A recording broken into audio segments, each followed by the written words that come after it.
What I'm going to do today is talk about sequence models. And so this is kind of, sorry, I feel like, is it a little loud? Like a little bit too loud? Maybe not, just for me. OK. So sequence models are kind of the departure point from very basic conventional machine learning like you would learn in a machine learning class. And they sort of are the first step towards being able to do more interesting things with data, particularly in natural language processing, but also sequence models have been widely used in computational biology and a whole host of other application areas, robotics, and many more. So I'm going to mainly look at sequence models through the lens of natural language because that's what my research is on. But all of the building blocks you're going to see today are useful across many areas of artificial intelligence. The plan for this lecture is to start off talking about Markov models. And so that's kind of the first easiest sequence model. And then fairly quickly, we'll move to hidden Markov models, which are more interesting and more computationally challenging. So you have to learn some algorithms. The first and kind of most famous algorithm that you need to know about is called the Viterbi algorithm. And you may have seen it before. In my experience, people usually need to see the Viterbi algorithm 2 or 3 or 4 or 5 times before they really understand it. So hopefully, this will increment your number of exposures to Viterbi, and you'll gain a little bit of a deeper understanding. And then we'll kind of launch off into some other inference algorithms that are associated with hidden Markov models and some other questions you can use them to answer with sequential data. And finally, we'll talk about the learning part. And most of the things we've used in parts 3 and 4 will be useful in part 5 as well. Before I dive into the lecture, I like to point to this book that I wrote for you a few years ago. It is about, broadly, a number of different structured models for natural language. Once you have established kind of a baseline understanding of machine learning, this book will help you bridge the gap to lots of problems in natural language processing. And you can, if you're at a university, you can probably get it for free from your library in electronic form. So I'm not trying to get your money. I'm just trying to be helpful. I wrote this book for students. Yeah, and I think it also links into a lot of the other things you'll see in the lectures over the next few days. So there will be a lecture on parsing. There will be other lectures on structured prediction. This book will help to tie some of these ideas together. All right, let's dive in and talk about Markov models. Ooh, the mood lighting for Markov models. Very nice. Oh, even more. OK, it's good. It's OK. So at a most fundamental basic level, when you look at a piece of text, what you're looking at is a sequence of symbols. And very often, you take the view that text is like any other sequence. It's just a sequence of bytes. Or maybe you want to think at the level of letters or characters or meaningful units or words. Regardless of your choice of how fine-grained or how low-level your view of text is, it's a sequence. And so throughout this lecture, I'm going to kind of talk abstractly about a sequence of things. I'll probably usually default to words. But if you don't like words, think in terms of characters. It's fine. I'm going to use the Greek letter sigma to denote the set of possible symbols. And so what we're interested in here when we think about sequences of symbols is what's denoted sigma star, the set of all possible sequences of any length of symbols in sigma. And so there are a lot of those, right? Infinitely many. Is it OK? Yeah.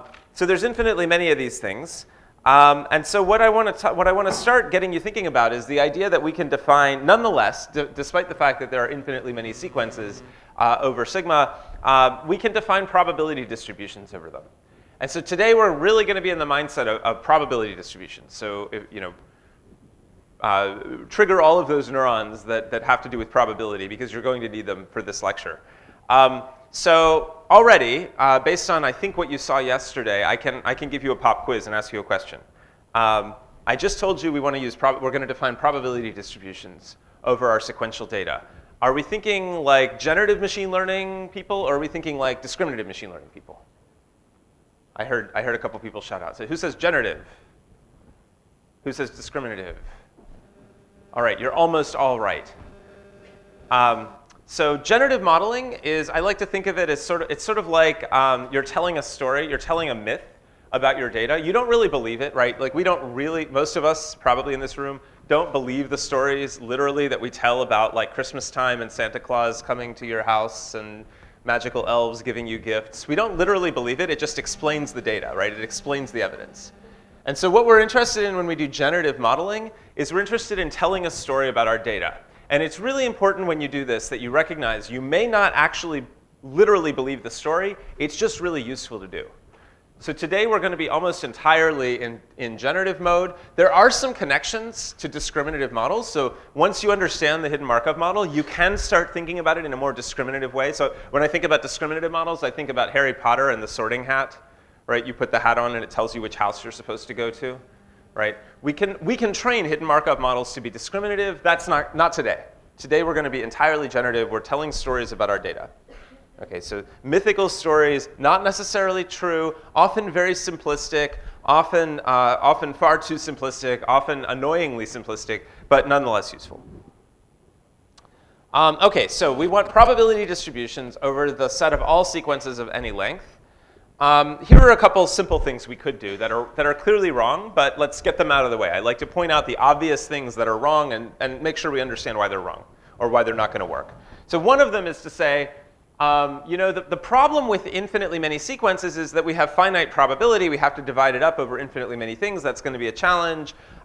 Maybe if we ignore all the long sequences, so pick a maximum length and just assign 0 to everything longer than that length b, and then maybe make it uniform over the other sequences that are shorter. That's fine. You can totally do this, right? Because if you cut off everything longer than a certain length, you only have a finite set of sequences. You can divide up the pi however you like among that set.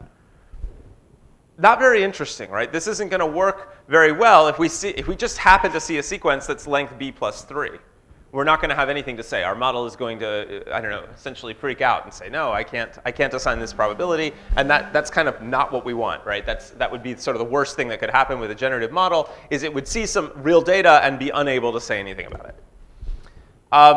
A slightly better thing to do might be to say, well, I've got n different examples in my training data. Let's give probability 1 over n to each observed sequence and assume they're unique, and 0 to everything else. And why don't we like this? No generalization. This model, this distribution, will not be able to give probability to anything it never saw before. So what we really want when we build generative models is we want models that will assign probability in a sensible way to new observations, new sequences that we see in the future that we didn't see at training time. So these are both bad ideas. What we really want, and I've been kind of hinting at, is that we want every possible sequence, ideally, to get some probability. So what we really want is the direction we're going to go is a probabilistic model family. And a way to infer the parameters of that model family using some data. And we want the model family to be defined in such a way that it will generalize, and it will give us good probability estimates, even for sequences it never saw before. I'm a little worried that my phone is causing that. There we go. OK. So a history-based model. This is kind of a step in the right direction, I think. This is a model that says, so I'm now kind of forcing you to swallow some notation. We're going to define the probability of a sequence from W1 to Wn. These are my words or my symbols. I'm going to assume there's a start symbol at the beginning and a stop symbol at the end. That just kind of helps make things a little bit clearer in the notation. And then I'm simply going to say for every possible word, history pair, every Wi following a sequence from W1 up to Wi minus 1 of any length, I'm going to have a probability gamma that tells me what's the conditional probability of that word given that history. And so basically what you're doing with this history-based model is you're generating each word in turn. The story you're telling is that at every time step, you look at your history, you pick up a die associated with that history. Right? Think of like a die like you would use when you go to a casino. And it's got all the words printed on it, and you roll the die, and it gives you the next word. And you've got one of these dice for every conceivable history in the past. Small point of English. People sometimes get confused when they hear me say this word die. It's the singular of dice. This is, I don't know. Even native English speakers don't get this right. 2 dice, 1 die. So here's what the model looks like. We write down the start symbol. We have a whole bunch of dice at the bottom, one for every possible history. They have more than 6 sides.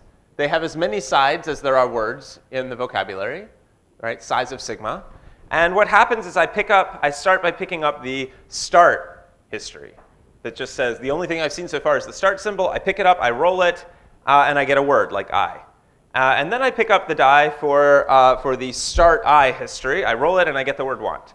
And then I pick up the die for start I want. I roll it and I get A. And I pick up the die for start I want A and I get flight. And I keep doing this. Do you see the problem yet? I keep going until I roll a stop and then I'm done. What's the problem with this? How many dice do I need? I need all the dice. I need infinitely many dice because there are infinitely many histories. I haven't solved any problems, right? Before, I complained that there were infinitely many sequences, and I was going to have a probability associated for each one. I've actually made the problem worse. Now I need, for every sequence, it can be a history, right? So I need a die for every sequence. This is not getting any better. So this is not really a solution. On the other hand, it is very rich. You can show that this kind of model can represent any distribution over sequences that you could ever want. It makes literally no assumptions about independence among the different words, but it has too many parameters. It has essentially infinitely many parameters if I want to be able to assign a non-zero probability to every sequence. The other thing is that if I train this model by counting the number of times I've seen each word with each history, the kind of natural relative frequency estimate that would solve the maximum likelihood estimation problem. You probably learned a little bit about doing this when you learned about naive Bayes yesterday. There's going to be this serious problem that any sentence that you didn't see in your training data is ultimately going to get 0 probability. Suppose you come across a history and that you've seen before, and then you see a word that you haven't seen with that history. Under relative frequency estimation, the probability of that word is 0. And so this model, this history-based model, is actually no different fundamentally from just assigning 1/n to every sequence that you've seen in your training data. And you can prove that that's true. I'm not going to take the time to do it. So here's a different model. This is one that's a little bit more appealing in some ways and less appealing in others. Let's go extremely in the opposite direction. And instead of saying that every word is conditioned on its entire history, let's say that every word is conditioned on absolutely nothing. So the way this model works is you draw each word forgetting anything about any other word you've ever generated in the history of time. And so what does it look like? You have one die. It's got every word printed on it, one per side. You write down the start symbol. You roll the die. You get I. You roll the die. You get 1. You roll the die. You get A. It just generates word after word after word until you get stop, and then you're done. Very simple model. This is often called a bag of words model. Every word is independent of every other word. It's literally like I like to use the die metaphor, but you could imagine you had a big bag with all the words in it, and you just draw one out. In fact, here's a picture of a bag of words. This is an art installation at Carnegie Mellon University where I used to work. It's really cool. It's got all the words in the bag. Well, not all the words. There are some words on the floor that are often not considered important. They've been taken out. I think every word is important, but some people don't. Anyway, so this model makes very strong assumptions, right? It's saying that every word is conditionally independent of every other word. And so you can't, when you make stronger independence assumptions, it means you can't fit the data quite as closely. So really all this model can do is learn what are the relative frequencies of different words. And that's useful information for many things, but in many applications it's not quite enough. On the other hand, this model only how many parameters does it have? Size of the vocabulary. It has 1 probability for every word plus the stop symbol. And what's really cool is that assuming you've seen every word and you've given every word a little bit of probability, then a sentence that you haven't seen in training data still gets non-zero probability. Because you simply, in order to calculate the probability of a new sentence, you look at every word in the sequence and you multiply in its probability. And if they're all not 0, then the product will be non-zero. So this model can generalize, but it can only fit the data so well. All right. You may have guessed these are not, neither of those is really the most interesting model. Things start getting a little bit more interesting when you don't go quite as far down the path of the bag of words model, where you say, let's let each word depend on a little bit of the history. For example, let's let each word depend on the single word that preceded it. So this is called a first order Markov model. It's also known as a bigram model because each parameter is associated with a two-word sequence called a bigram. So here what you're doing is you're conditioning on the most recent symbol in the history. Here's what it looks like. You have multiple dice again. You have one for every history, which means you have one for every word. Okay, so size of sigma dice, each with size of sigma sides. You write down the start symbol. You pick up the die for start. You write down I. Now you pick up the die for I. You don't have to remember start anymore. This is why it's first order Markov. You're remembering only one word. You pick up the die with the one-word history I. You roll it, you get want. Then you pick up the die with the one-word history want. You roll it, you get A, and so on and so on. Until you get the stop symbol, just like before.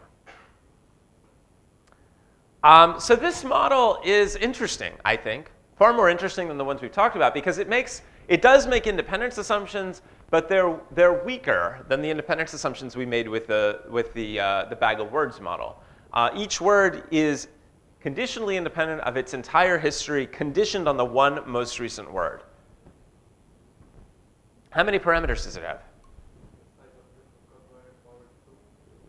Size of the vocabulary to the power 2, because we have size of the vocabulary dice on our table, and each die has size of the vocabulary sides.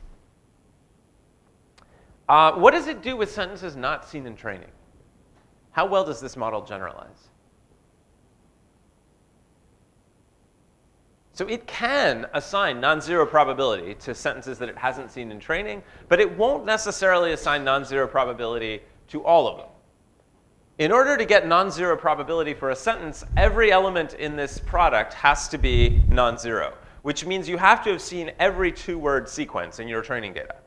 Or alternately, you have to have assigned it non-zero probability by adding a little bit of probability to every bigram. This is called smoothing. We're not going to talk about it a lot today, but essentially it's not hard to guarantee that every sentence that you see at test time will have non-zero probability, provided every word in the sequence is in the vocabulary. So what we've seen here is a spectrum from this bag of words model, which assumes that the history is empty, the history doesn't matter, and you don't care about anything that's ever happened in the past. It's completely memoryless. It's called a zero-order Markov model in some parlance. And at the other extreme, we have this entire history model, which doesn't generalize well at all, but it has very rich expressive power. And in the middle, you can choose how many words you want to condition on in the past. And if you choose m words, you have an mth order Markov model, also known as an m+1 gram model. The Markov order is always one less than the number of words associated with the parameter because you have to predict a word too, right? So basically, along this scale, you have kind of a spectrum of expressive power and number of parameters. As you increasingly move to the right, you have exponentially more parameters. As you move to the left, you have stronger and stronger independence assumptions.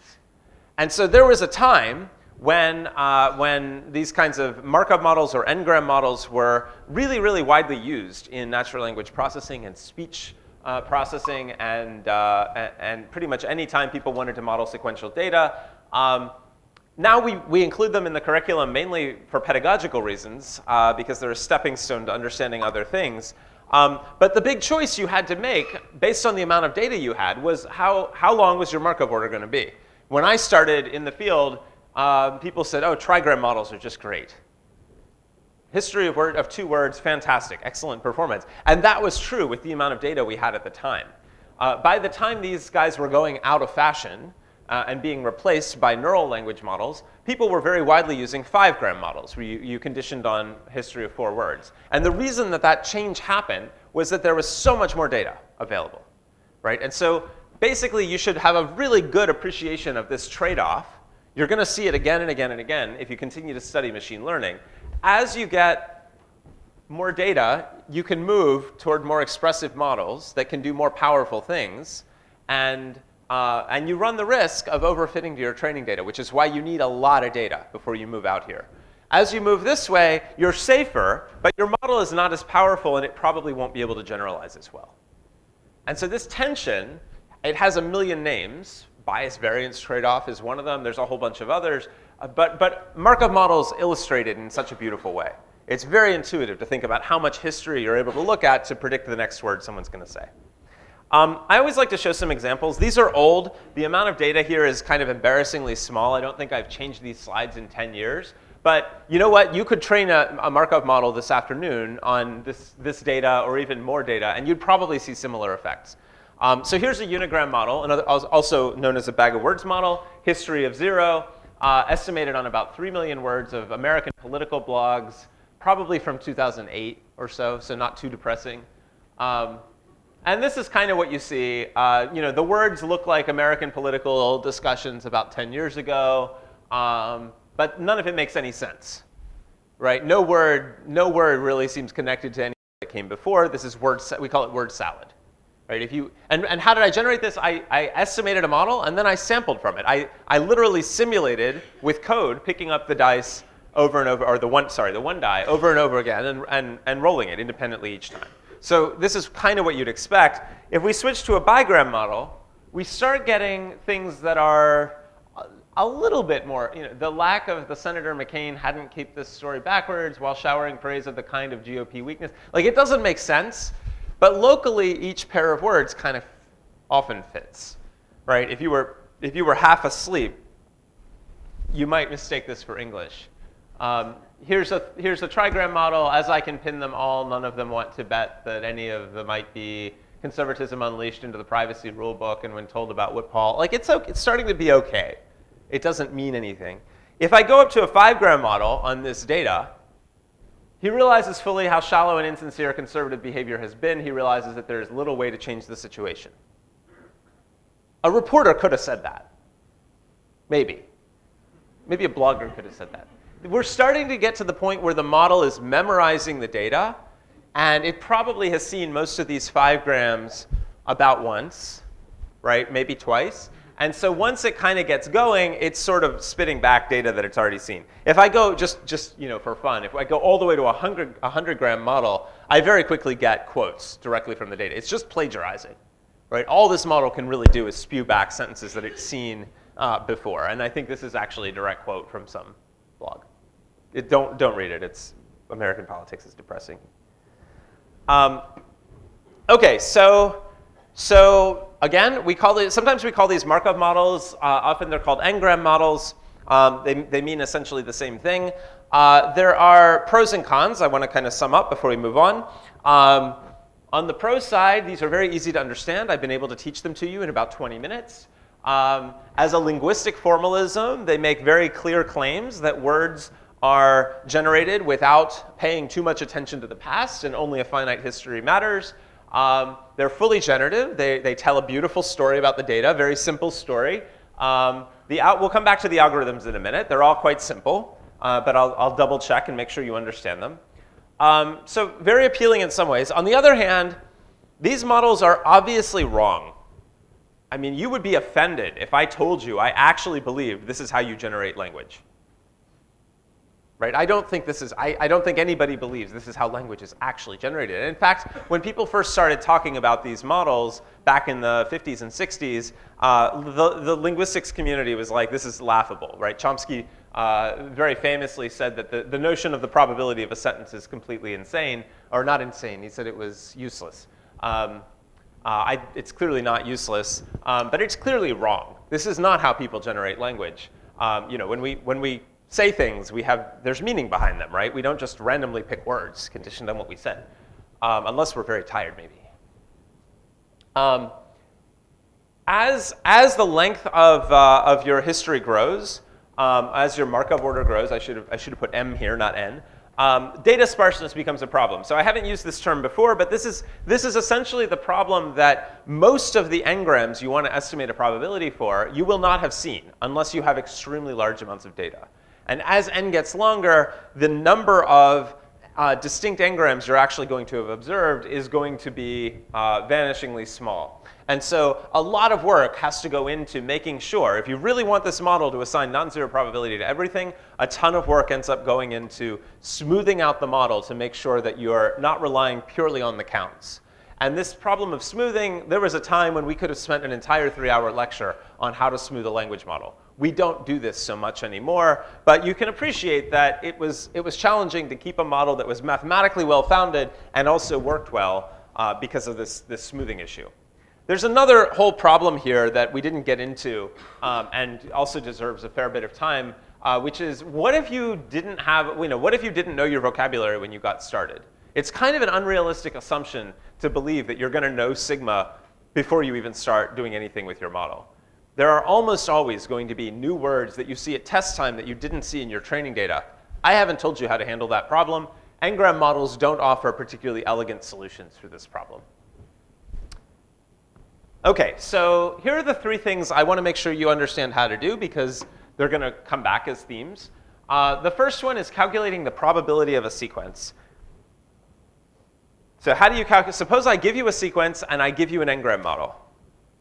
And let's assume we have an n-length sequence and m is the length of the history in my n-gram model, my Markov model. So it's an mth order Markov model. How do I calculate the probability of the sequence? This is not a trick question. This is super easy. It's what you think it is.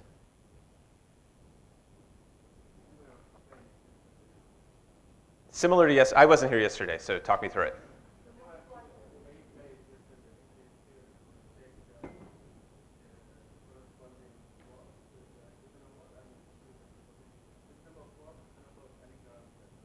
Yes, this is basically right. The one thing that's not quite right is you don't need Bayes' rule here. You don't need Bayes' rule. You just need to take products. All you have to do is look up for every n-gram in the sequence. People were making this motion with their hands. For every m+1 gram in the sequence, you're going to look up the probability of the last word in that sequence, conditioned on the history, and then you're going to get a list of almost n, a little bit less than n. No, exactly n, because you have 1 for every word, plus a stop symbol. You're going to have a probability for each one. You're going to multiply them together. There's one more thing you have to remember. Remember that the sequence doesn't end until you draw a stop symbol. And so whenever you're calculating the probability of the sequence, you also have to take into account that it is at the end of the sequence, that you stopped. And so always multiply in this probability of stopping given the last m words. That's important. You multiply them together because each of these was a separate event drawn in turn. And that's it. One trick that's usually wise to keep in mind, you may have heard this before, often you're dealing with long sequences, and these probabilities are very small. So if you multiply them together naively on a floating point computer, what will happen? You get 0. Anybody know a trick to avoid this? Logarithms. Logs are great. So actually what you really do in practice is you take the log of each of these probabilities, each of these n+1 factors, you sum them up, and then if you want, you can either just use the log probability as a score, or you can exponentiate it at the end and hopefully get a number that's not 0. OK. Another thing that's useful to be able to do, suppose I give you a set of choices, and I ask you to choose the sequence that's most likely. Easy, right? I'm going to give you a list of sequences. Say they're candidates produced by, we heard a talk last night about speech. Say they're candidates produced by a speech recognizer, and I want to use a language model to choose one that seems like a plausible thing that a person might have said. What am I going to do? Maybe I could score each one by by calculating its probability using the thing we just did, and then I could take the one that has the highest probability. Easy. So this is actually how speech recognizers, in some sense, worked when there was an explicit language model. Now, as Karen explained last night, we often have end-to-end training, and there may not be an explicit language model. But language modeling has, for a long time, been found to be a really useful way to incorporate a large amount of text for which you don't have any speech. Or in machine translation, a large amount of untranslated text to help you do a good job of selecting a translation, improving the fluency of your system. So often the set you're dealing with is not compact or finite, so you can't explicitly calculate the score of each sentence. But this principle is still there, that if you wanted to decide among a set of, even a very large set of sequences, which one is plausible or which one is a good choice, which one feels like language, a language model is a great way to do it. And often this can be done in ways that are less explicit, where you share a lot of the computation. That's a little bit out of scope. OK, so if I want to train a language model, an n-gram model, the way we do it is actually quite straightforward. It should be very familiar given yesterday's lecture. It's done essentially by relative frequency estimation with one great big footnote, which I'll come back to in a second. In other words, for a unigram model, you count the frequency of each word, you divide by the total number of words. For a bigram model, you count the frequency of each bigram, and you divide by the frequency of the history, the previous word. For a general n-gram model, you count up the number of times you've seen each word with each history and divide by the number of times you've seen the history. Very straightforward. You can probably, if you think about this for a few minutes, you can probably think of a way to do this with a couple of data structures and one pass over your corpus. Very efficient. So the big footnote, you may already be guessing what it is. We don't actually do this exactly the way I've described it. What do we have to do? We have to smooth.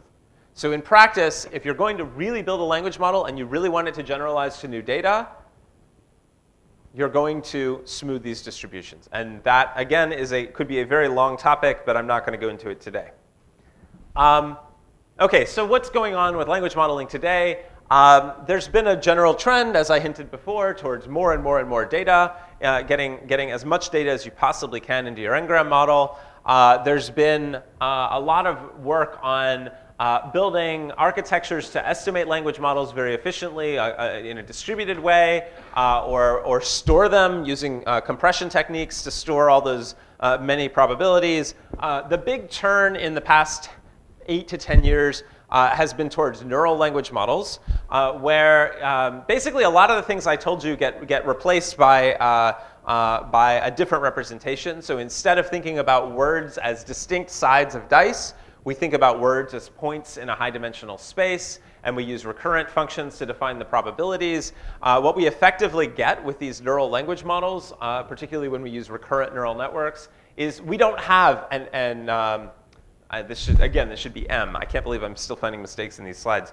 The order of the Markov model isn't fixed. It's not Markov anymore. When you switch to this kind of model, you're not deliberately making a decision about how long your history is. Your history is as long as the model decides it needs to be, which is really cool and exciting. It means the models are extremely expressive, and they get really good performance when we use them in systems. But there's a risk associated with that. I showed you the spectrum. What's the risk? As you move out towards the right, and you have a model that effectively can use the entire history, what should you worry about? Overfitting. How well will this model generalize? So these neural language models, they're fantastic. But there's a danger that if you don't estimate them with enough data, they may overfit really badly. OK, so sequence models are, I kind of hinted at using a sequence model to generate text. And people do that sometimes. But by and large, they've been used much more conventionally as part of a larger system. And so I want to talk a little bit about how they get incorporated as components. So often in natural language processing, we're not just interested in what is the probability of this sequence. What we want to do is we want to analyze a sequence. We want to look at a sequence and predict something else, like extract some information from it, or figure out what it means in some meaning representation, or translate it into another sentence, into another sequence. Or we want to generate. So there's something comes in, like maybe a meaning representation or a piece of code, and we want to translate it into natural language. Or the other thing coming in could be a sequence in another language. So machine translation is kind of exciting because it's both analysis and generation, right? You have a sequence in and a sequence out. In both of these situations, we often use sequence models. And so one way we often talk about this is the noisy channel model. So the noisy channel model is kind of this abstraction over reasoning about two things. Either or both of them could be sequences. The story that we tell in the noisy channel model at a very high level is that first we generate a random variable y according to a distribution called the source. And this is why is the random variable we're interested in as output for our system. So something happened in the world, and it generated a y. And then what we believe is that y was passed into a blender or a channel, and it got garbled up. Something happened to it. It was somehow changed and damaged according to a distribution p of x given y. And so what we actually observe is x. Okay, so this is it's sort of a reversal. What we want ultimately is to be able to take x's and turn them into y's, but the story we're telling about our data is that y came first and it got garbled into x. And there are two components to the model. The first one is the source that generated the true y. The second one is the channel that garbled y into x. And I'm being very abstract here, but if you want something concrete, I like to tell the story of where this idea was introduced from machine translation. So back in the 50s in the United States, people were very interested in using these new computers to translate from Russian into English. You can guess why. And so the information theorists were really thinking, they were thinking about how they could use computers to do this. And one way they like to talk about the problem was that it was a problem of decoding some text that had been encrypted. And so the story they told was, well, these Russian people, they're speaking in Russian. This is what we observe. But what really happened, and the way we should really think about what's going on with Russian, is that these people, because they're regular people, of course, they're thinking in English, because that's what everybody thinks in.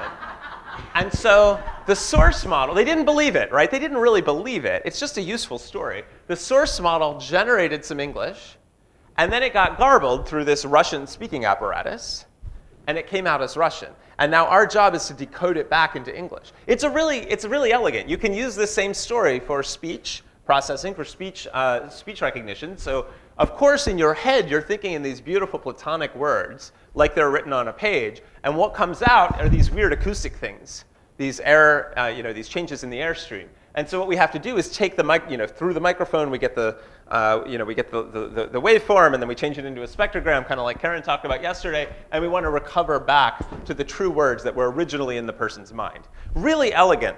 And what it means, if you take this story seriously, then what you need to do at the end, when you observe a new x, to find y, to find the best y, is you want to choose the y that's most probable given x.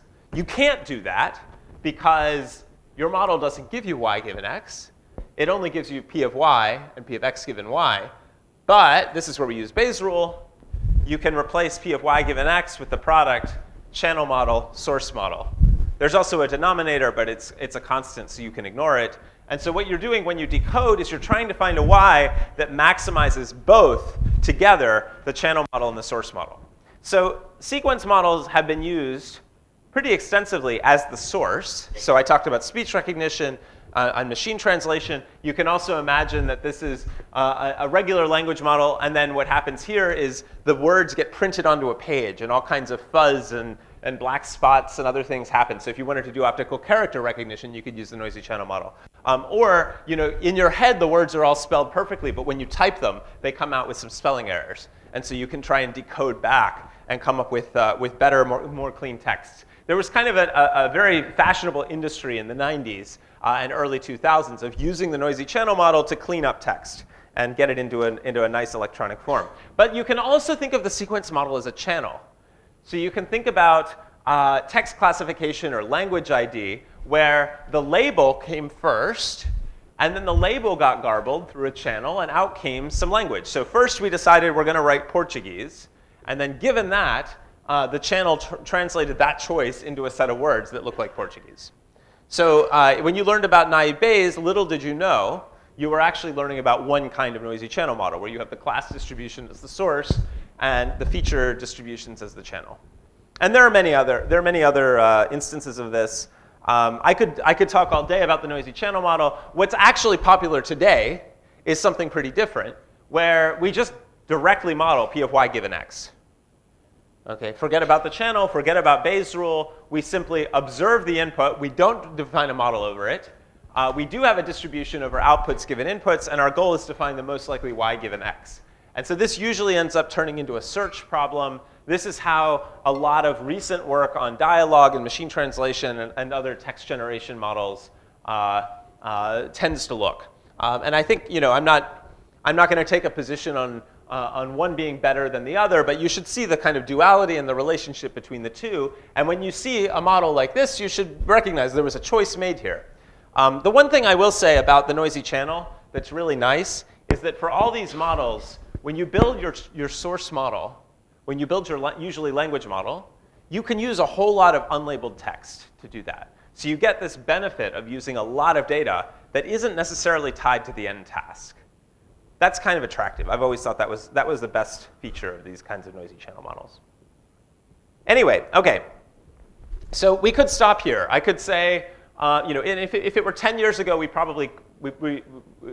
all we cared about was language modeling and building this component, I would say that's basically it. You need to understand smoothing, and then we'd spend the rest of the lecture on smoothing, and you'd be experts in language modeling. It's really hard to beat n-grams, particularly if you don't have web scale data today. They're really easy and fast to work with. The algorithms are simple. The lab, if this were what your lab were based on this afternoon, you would find it easy. You'd be able to kick off at 3 o'clock and get a beer. Not particularly computationally challenging. You can make them better by incorporating some task-specific knowledge if you're using your language model for something specific, or if you're working in a particular language and you know something about the language, like, I don't know, if you were working on Turkish and you knew something about Turkish morphology, then you might be able to do a really good job of designing your model around the very expressive ways that Turkish forms words. But basically, if you were focused on English or even Portuguese and you had a lot of data, this is pretty straightforward. In fact, nowadays there are packages you can download. You don't even really have to implement most of the algorithms, even for training and smoothing. You download a package, you run it, you get your language model. But that wouldn't be fun. And I want you to learn more than just language modeling. So we're going to keep moving onward and talk about more models that do more interesting things with the data. And so the first of these, that's kind of a nice stepping stone into hidden Markov models, is a model called a class-based sequence model that was introduced by Brown and colleagues in 1990. And so this model is, it's similar in that it models each word coming in turn, given the previous words.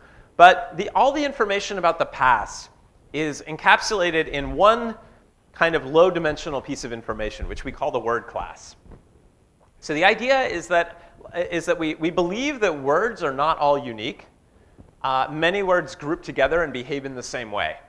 So I want you to think about taking all the words in English and grouping them into categories. Call them classes. And I don't know, how many do you want? Let's say we could have 1,000 of them. We could have 500. We could have 100. What are the kinds of things you'd do? Well, you'd probably do things like take all the days of the week and maybe lump them into one class and say days of the week tend to behave very similarly in terms of where they show up in text. Or maybe, maybe all the nouns that refer to people, fireman, teacher, nurse, all these kinds of things that are like occupations or just words that refer to humans. There are lots of ways you could do it. Let's just assume you've chosen one and you've put every word deterministically into one class. So every word only gets one class. We've chosen in advance. And maybe you could use a clustering algorithm to discover these word clusters. In fact, the Brown et al. Group did introduce some really cool clustering algorithms. Here's how the model works. You start out with the start symbol, just like before. And then, conditioned on the fact that you're at the beginning, you choose the next word class. OK, so we pick up the die for the start symbol. And we roll it, and it comes back and says class number 53. So we write down class number 53. And now we know we're only going to consider words that are in class 53. So the next thing we do is we go to a different set of dice. These are dice that have words printed on them instead of classes. And you pick up the class 53 die, and you roll it. And you get I, because I is one of the words in class 53. Now you go back and you say, all right, I'm in class 53. Let's find the die for history class 53 and roll it to pick the next class. And we roll it and we get class 23. OK, now we're at class 23. What are we going to do? We're going to pick up the class 23 die for words, the red one, and roll it, and we're going to get the word want. And we're going to continue to alternate back and forth between choosing the next class, the next word, the next class, the next word, and so on. So the two kinds of dice are reflected in the two kinds of parameters. The black dice that choose the next class given the previous one are over here. These are gammas. This is essentially a bigram model, a first-order Markov model over classes. And this one here is kind of like a unigram model conditioned on the class. It's a unigram model or bag of words model over just words that belong to that particular class. Those are the red dice. What independence assumptions does this model make?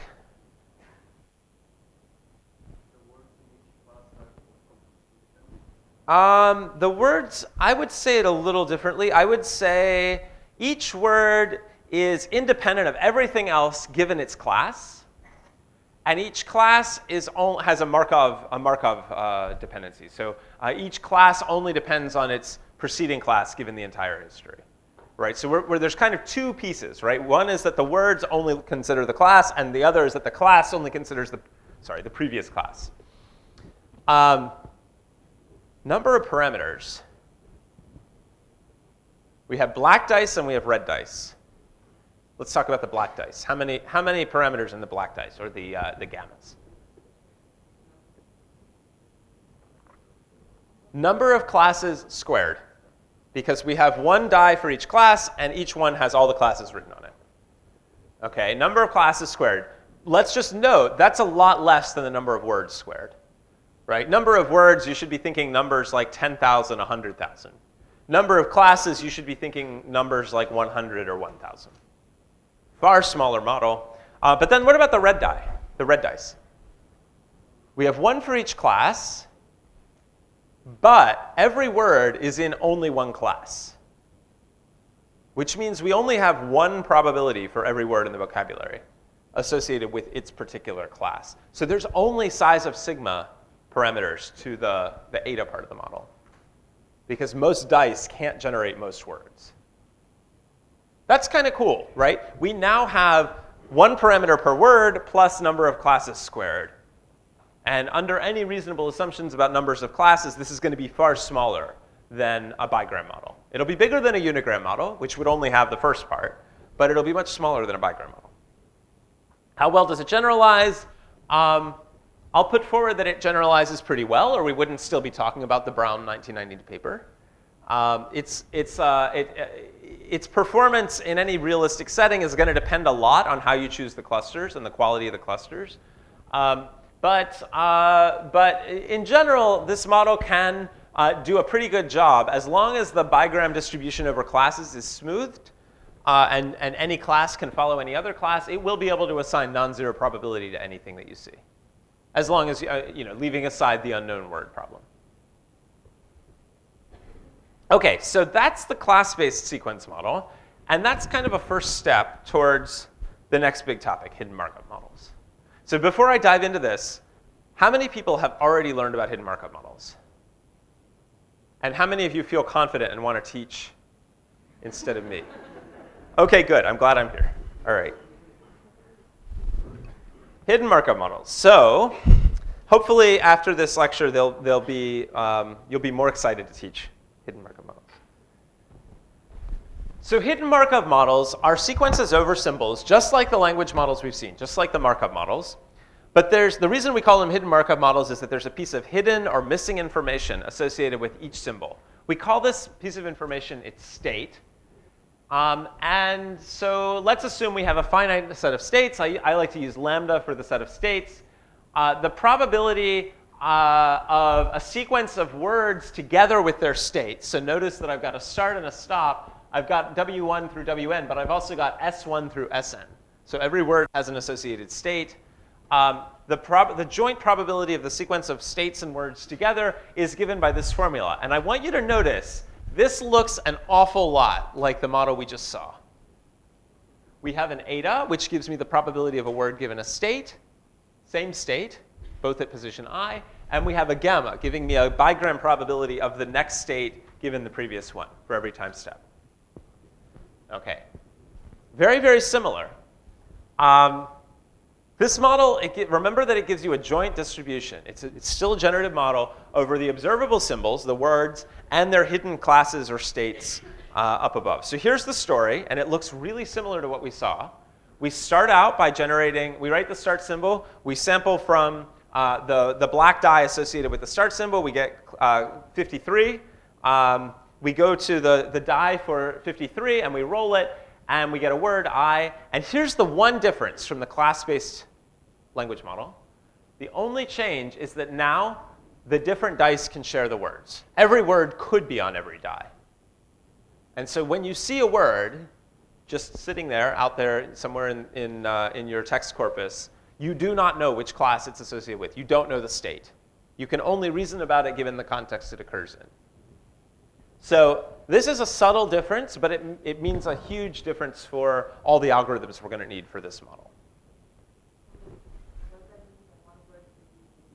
Yes.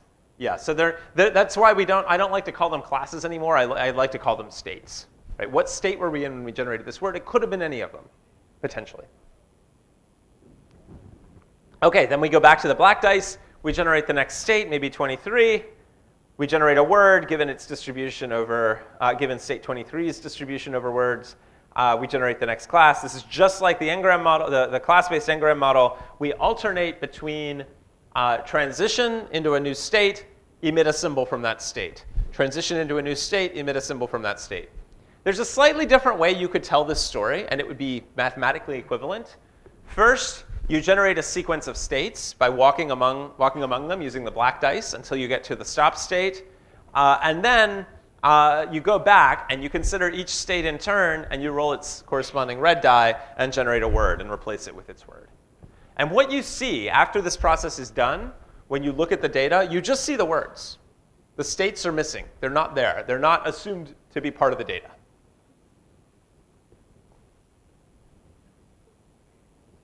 And just like with Markov models, we can have higher order hidden Markov models where we condition on a longer history of past states. So the general form for this, the emission distribution stays the same, the etas, but the probability of each state in turn conditions on a longer history of m previous states instead of 1. Yes?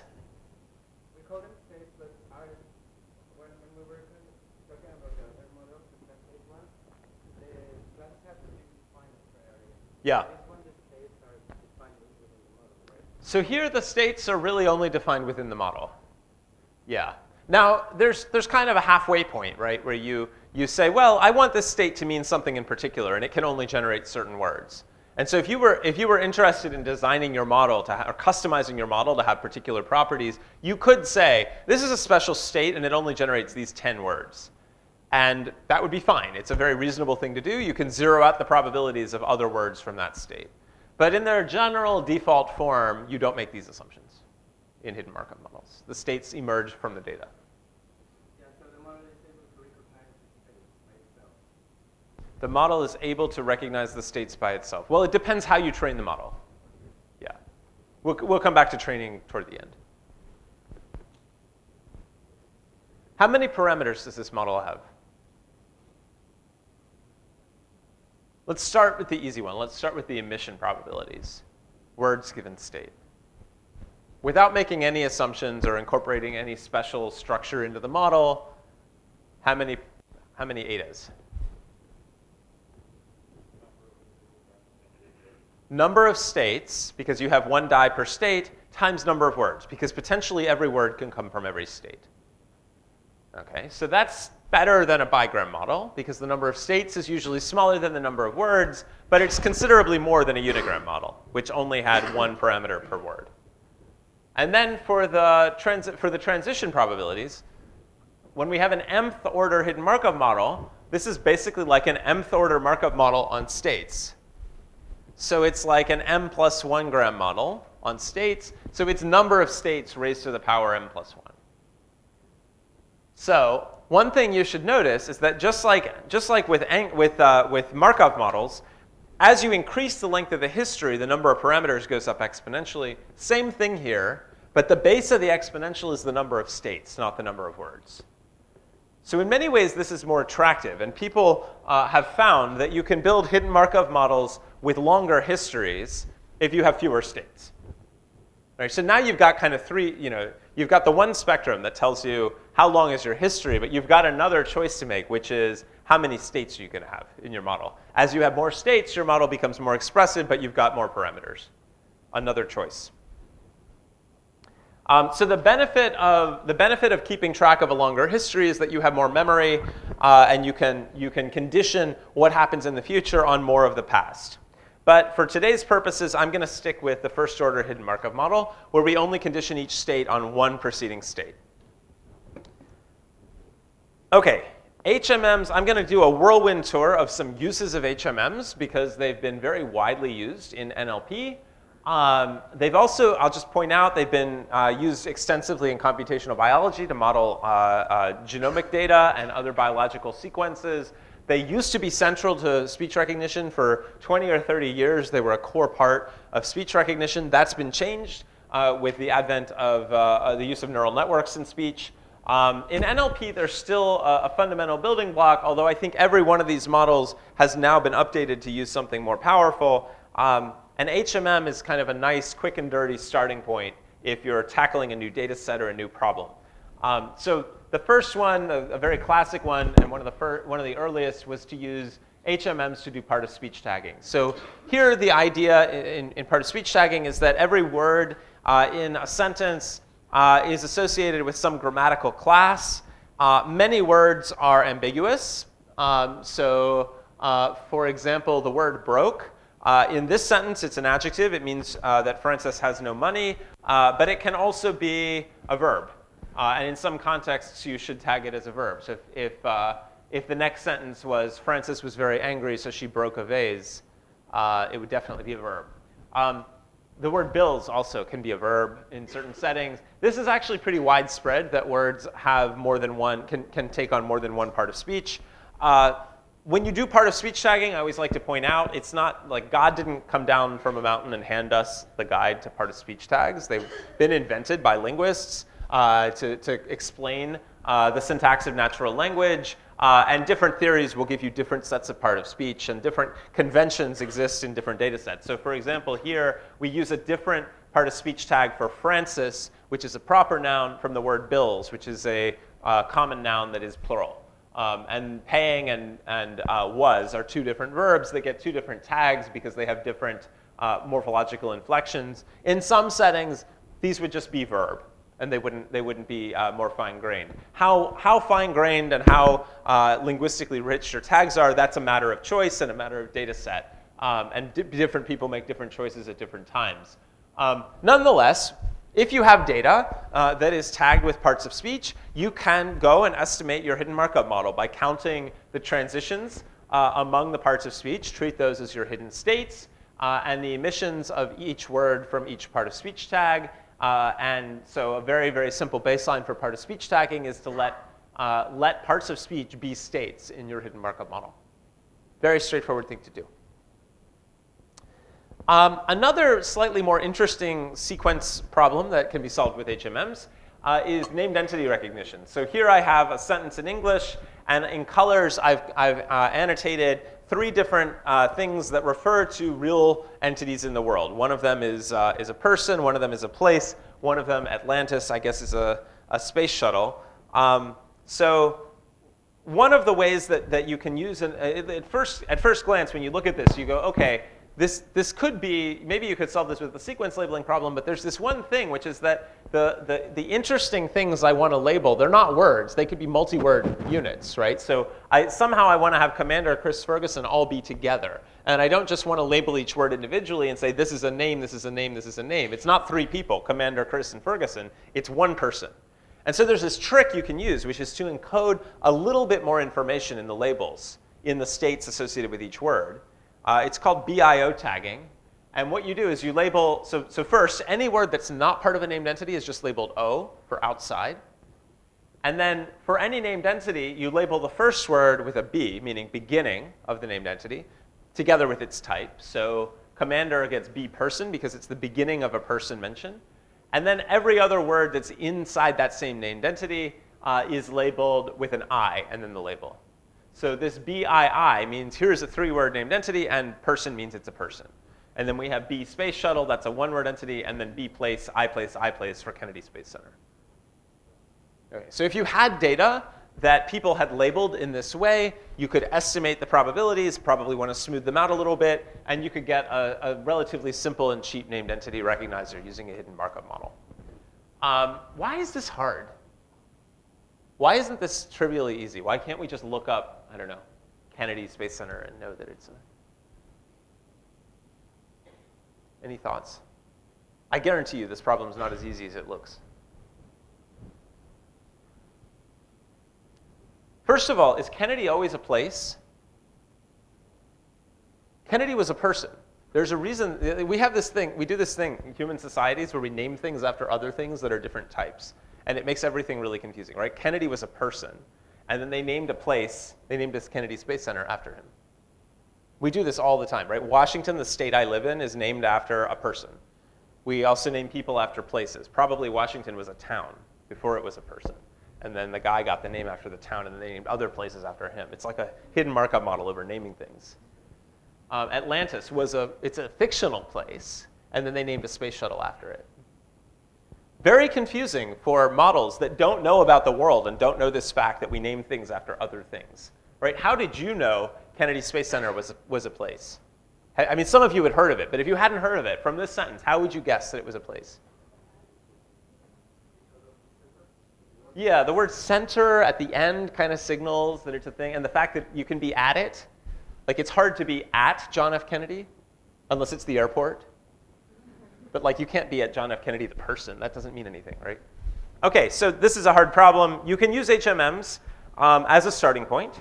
Another fascinating problem, we have a lot of data, particularly in Europe, generated by your fine bureaucratic institutions that is parallel, where you have text in one language translated into another. This is a great sentence in English with its translation in German. You can use a hidden Markov model to help you line up the words and figure out which English word corresponds to which German word. Okay, so the way that works is that you imagine the story that I would tell. I start off in the null state on the German side, and I generate a sequence of English words. Each time I transition from null to itself, and at some point I transition to the next word in the sequence, and I generate Noahs from Noahs, and I can continue, and I don't have to transition to the next word in the sentence. I could maybe transition to any other word in the German sentence. And as I'm going, what I'm doing is I'm emitting English words. It tells me a story about where the English data came from. It's like a conditional language model given the German sentence. It's basically a hidden Markov model. And in fact, for a long time, HMMs were a very convenient and efficient way to solve the word alignment problem in these large parallel corpora. And that was a first step towards statistical machine translation. OK, so this is the HMM, again, just to let it sink in.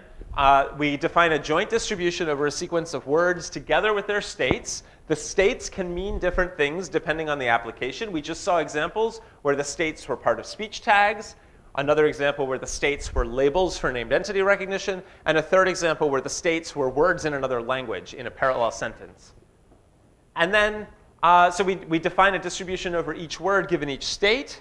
And we define a transition function, a transition distribution over each state given its predecessor. You now know the model. And almost everything else we're going to do in this lecture is going to be based on this model. OK?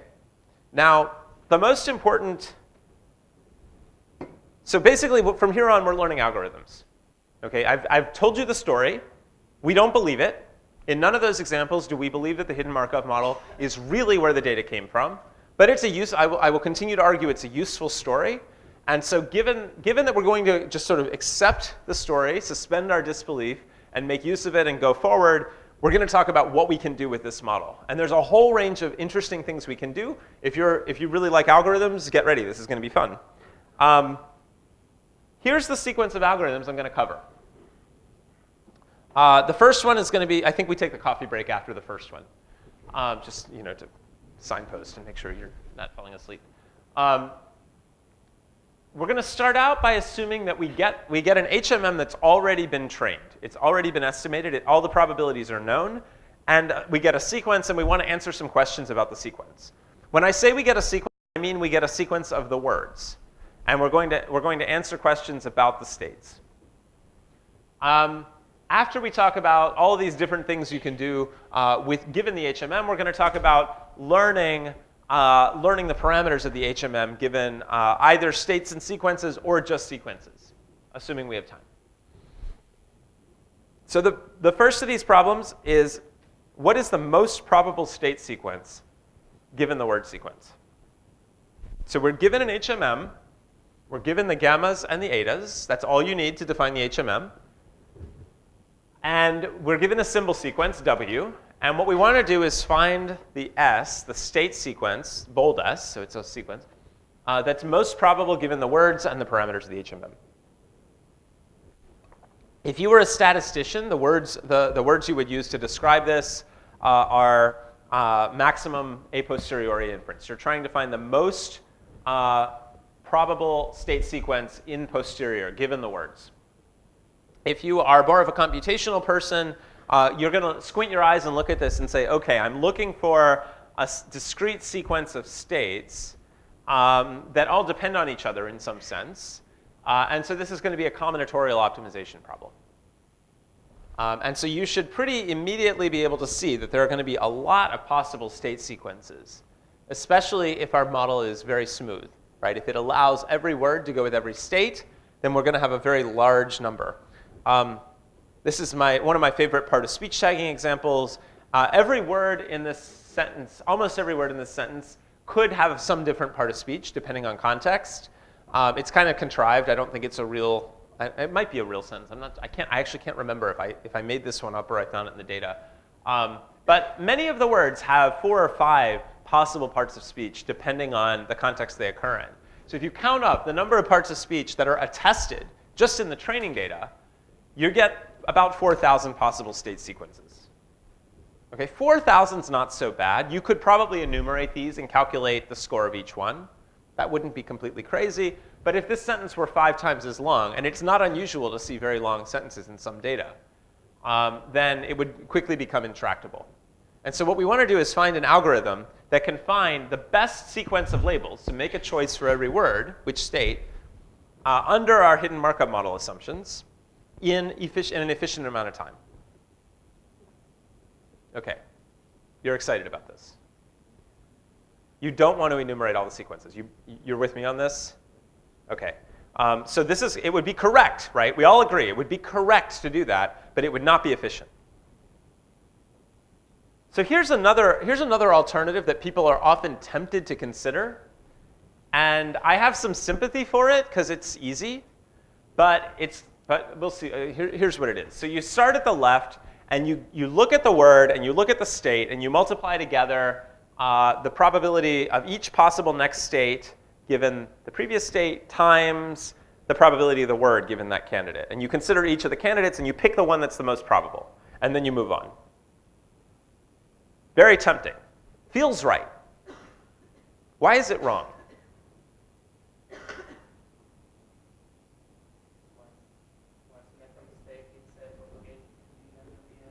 That's right. The best state for some word in the middle might not be the one that's best in the context of only what's on the left.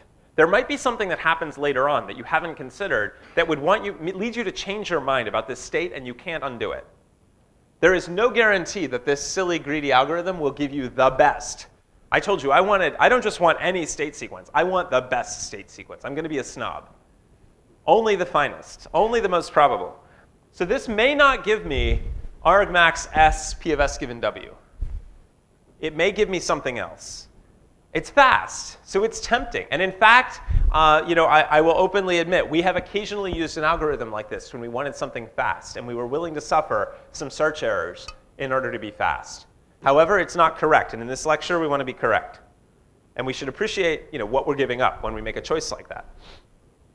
So here's kind of a little bit of intuition about this. If you consider, let's take the word forecast here in this sentence to drill in on one example. The label for forecast, although we told this story that talked about how forecast was generated conditioned on its state, whatever it is, And so it depends on the preceding state in a very direct way. But it actually also, if you think about it, it also depends on the next state. Because once we knew the state for forecast, we then generated a state after it. And then that state generated a word. So this word to the right also gives me some information. Because this word tells me a little bit about its state, which in turn tells me something about the state for forecast.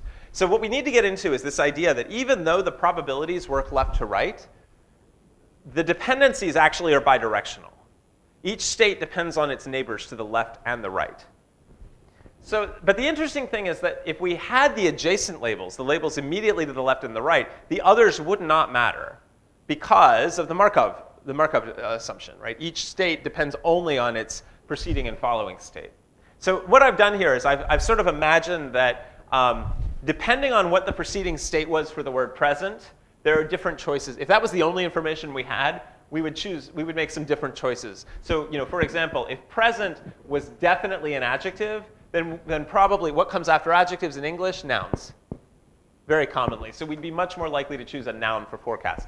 Present followed by a verb just doesn't make a lot of sense as an adjective. But if present were an adverb, then we'd definitely be likely to pick a verb.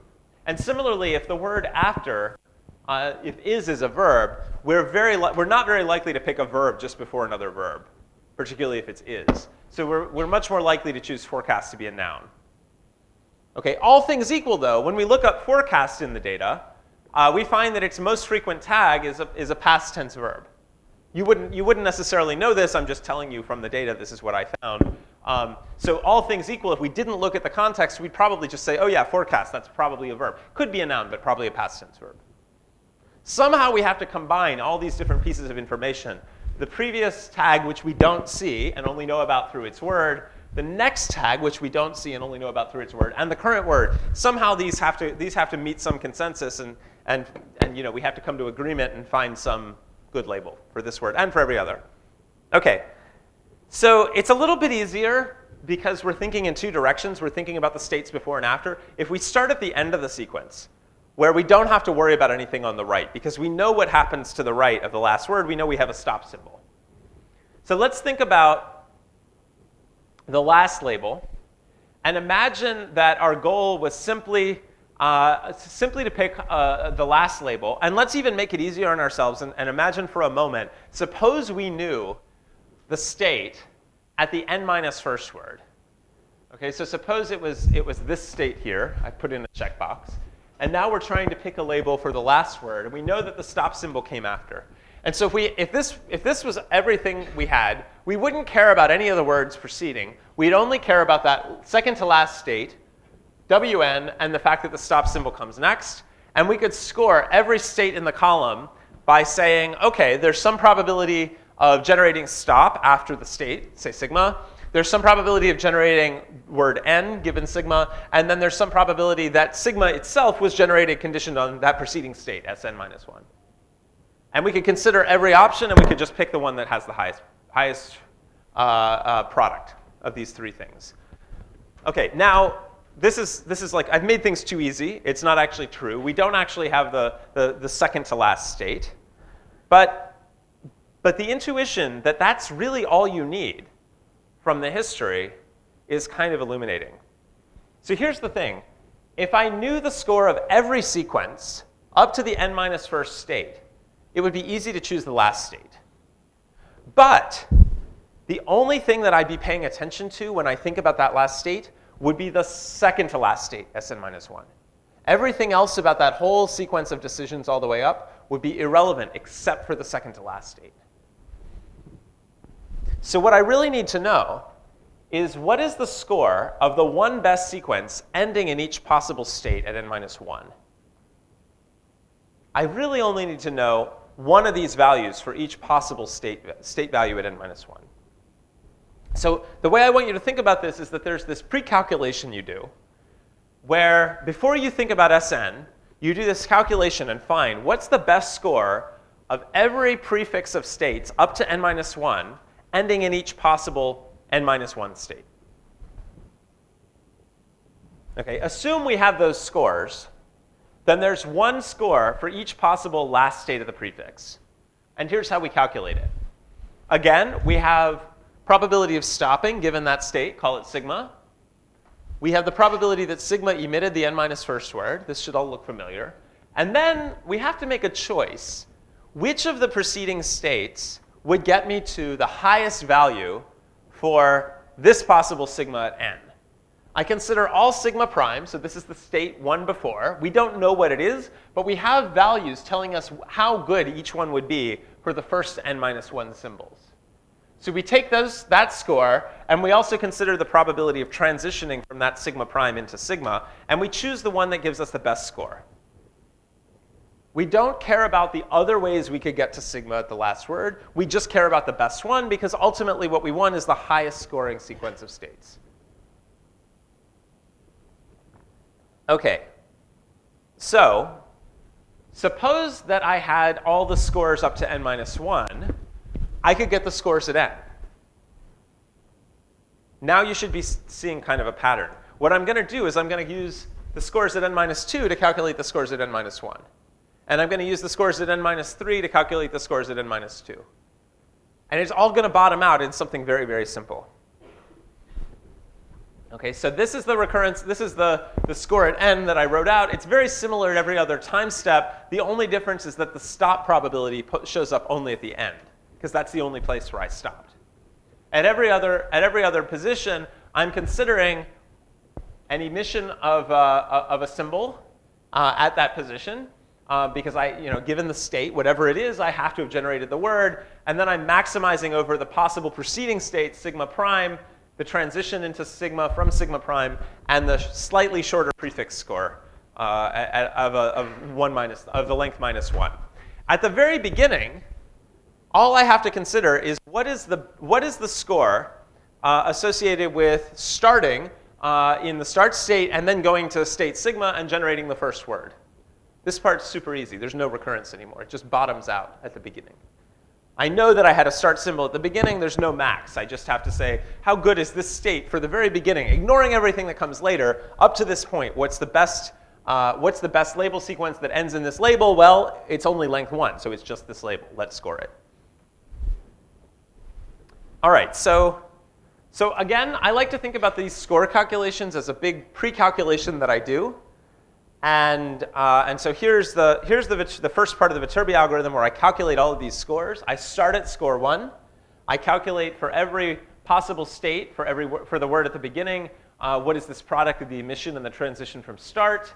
And then I go step by step. At every point in the sequence, I calculate the score using the scores in the time step before.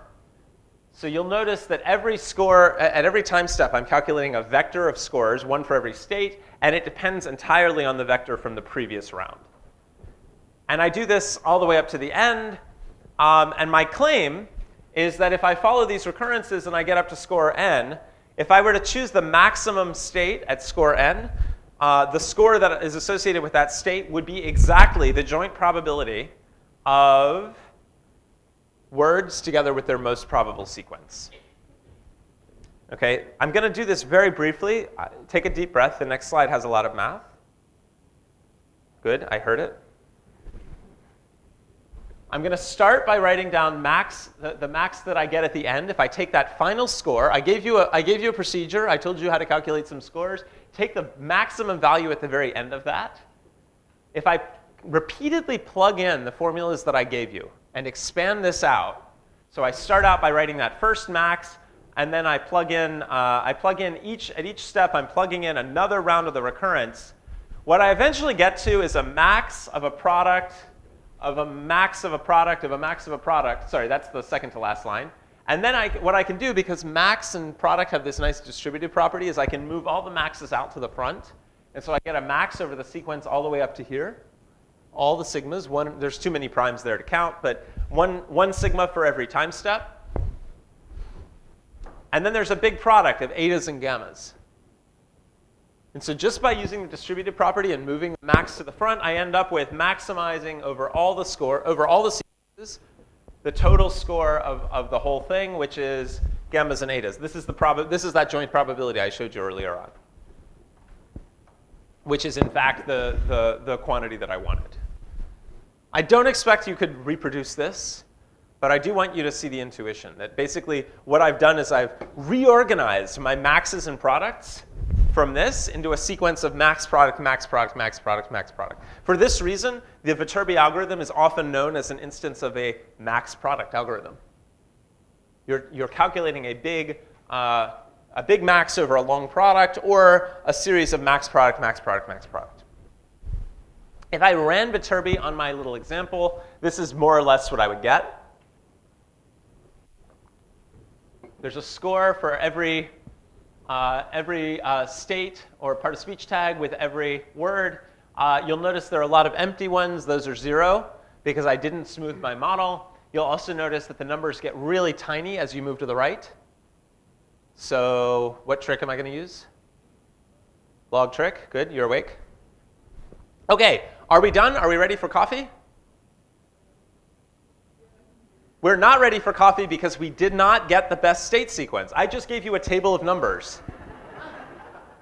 You are not ready for coffee. You are yearning for a state sequence. How are we going to do it? All I told you is that if you get to this last column and you take the max, which happens to be there because that's the only one that's non-zero, you have the score, you have the probability of those words together with their most likely state sequence. That's a start, but that didn't give you the state sequence. It's just a number. You can't, if somebody pays me money to build a part of speech tagger and I give them a number, I'm probably not going to get paid. So the algorithm only gives us the probability of the best label sequence. It doesn't recover the best label sequence.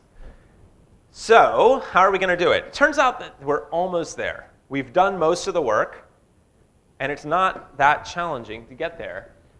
If you think about the scores that I calculated into that table, the score at position I of a state sigma is the score of the best sequence labeling up through the ith word, ignoring everything that comes later.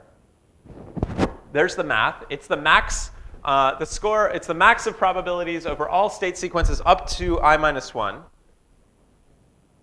For any prefix up to I minus 1, together with this state at position I. And so here's the thing. If I knew what the state was at I plus 1, then I would know how to choose SI, because I could use the scores to figure out which one gives me the max. So here's the thing. You don't actually have to reuse the scores. Every time you took a max when you were calculating the scores, keep a back pointer. And this is what it would look like. It's kind of messy.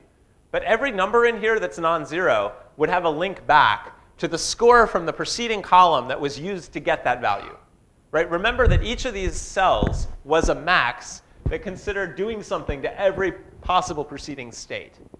So if I remember the one that gave me the max, if I remember the argmax from those max decisions that I made before, then I have these back pointers. And they don't quite line up on my slide because PowerPoint does weird things. But basically, there should be a line for every non-zero number to some other non-zero number in a preceding column. Here it is with colors. It's a little bit more clear.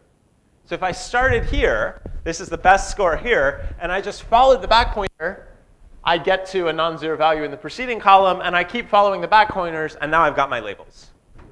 So the thing that I always like to pause and remind people of, when you're doing the hard part of the Viterbi algorithm, and you're filling in with the recurrence, you're filling in your chart of numbers here, you don't know anything about which state will be assigned to which word until you're done, until you get to the end and you follow the back pointers. It's always tempting to say, oh, look, there's the largest number up there in this column. That's my label for that word. No, you don't know yet. You don't know until you reach that choice by a back pointer.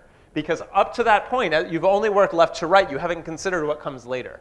It's when you follow the back pointers that you're taking into account both the forward information and the backward information. So here's the full algorithm.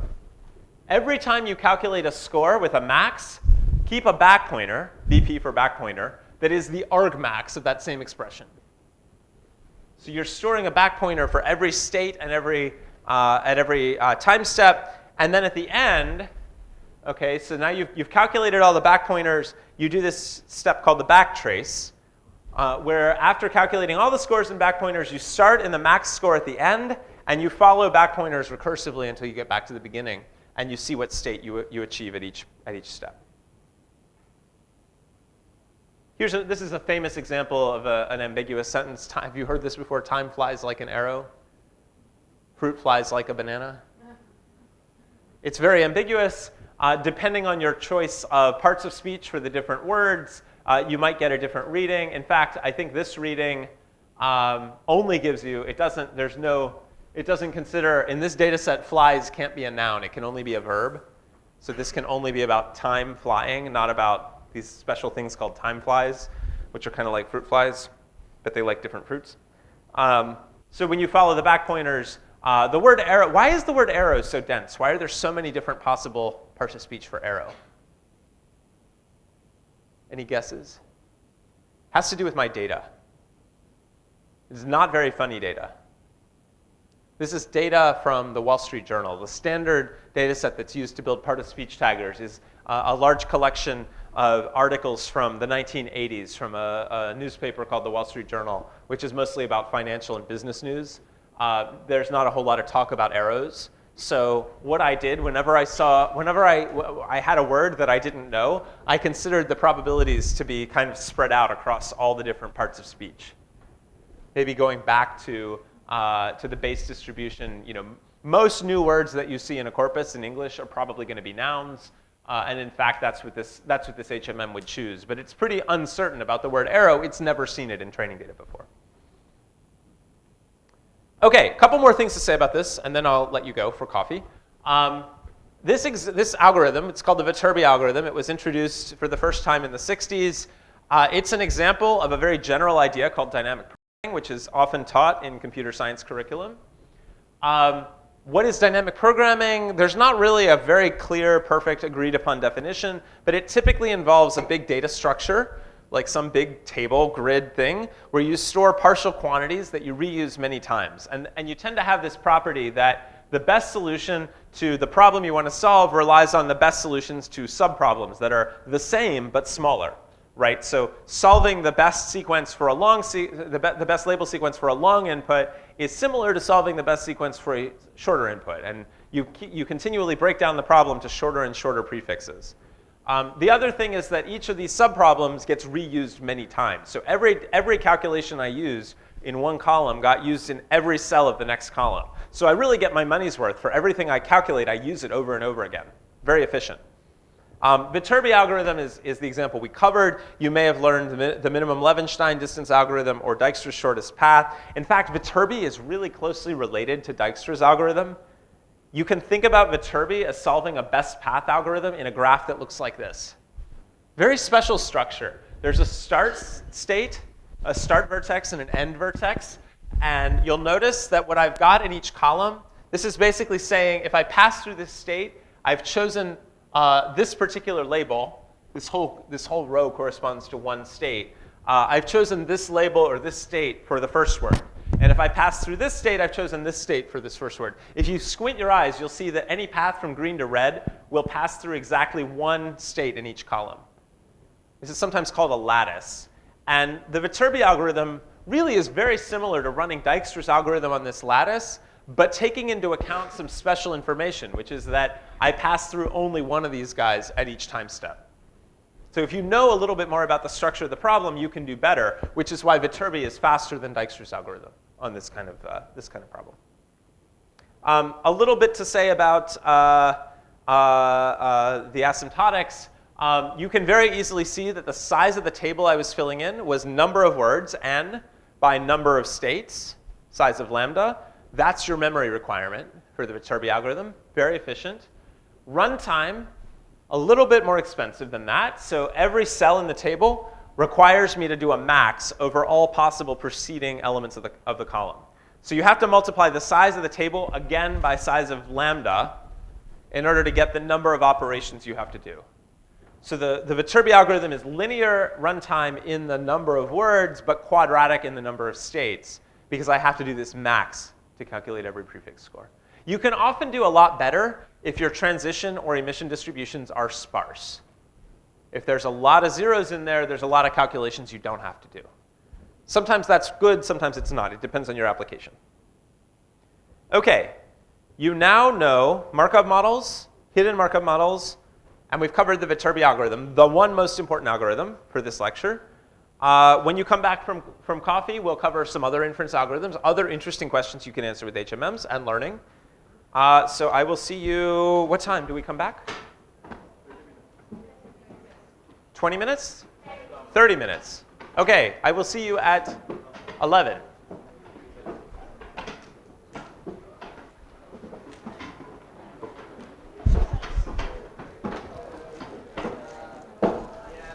Mostly back.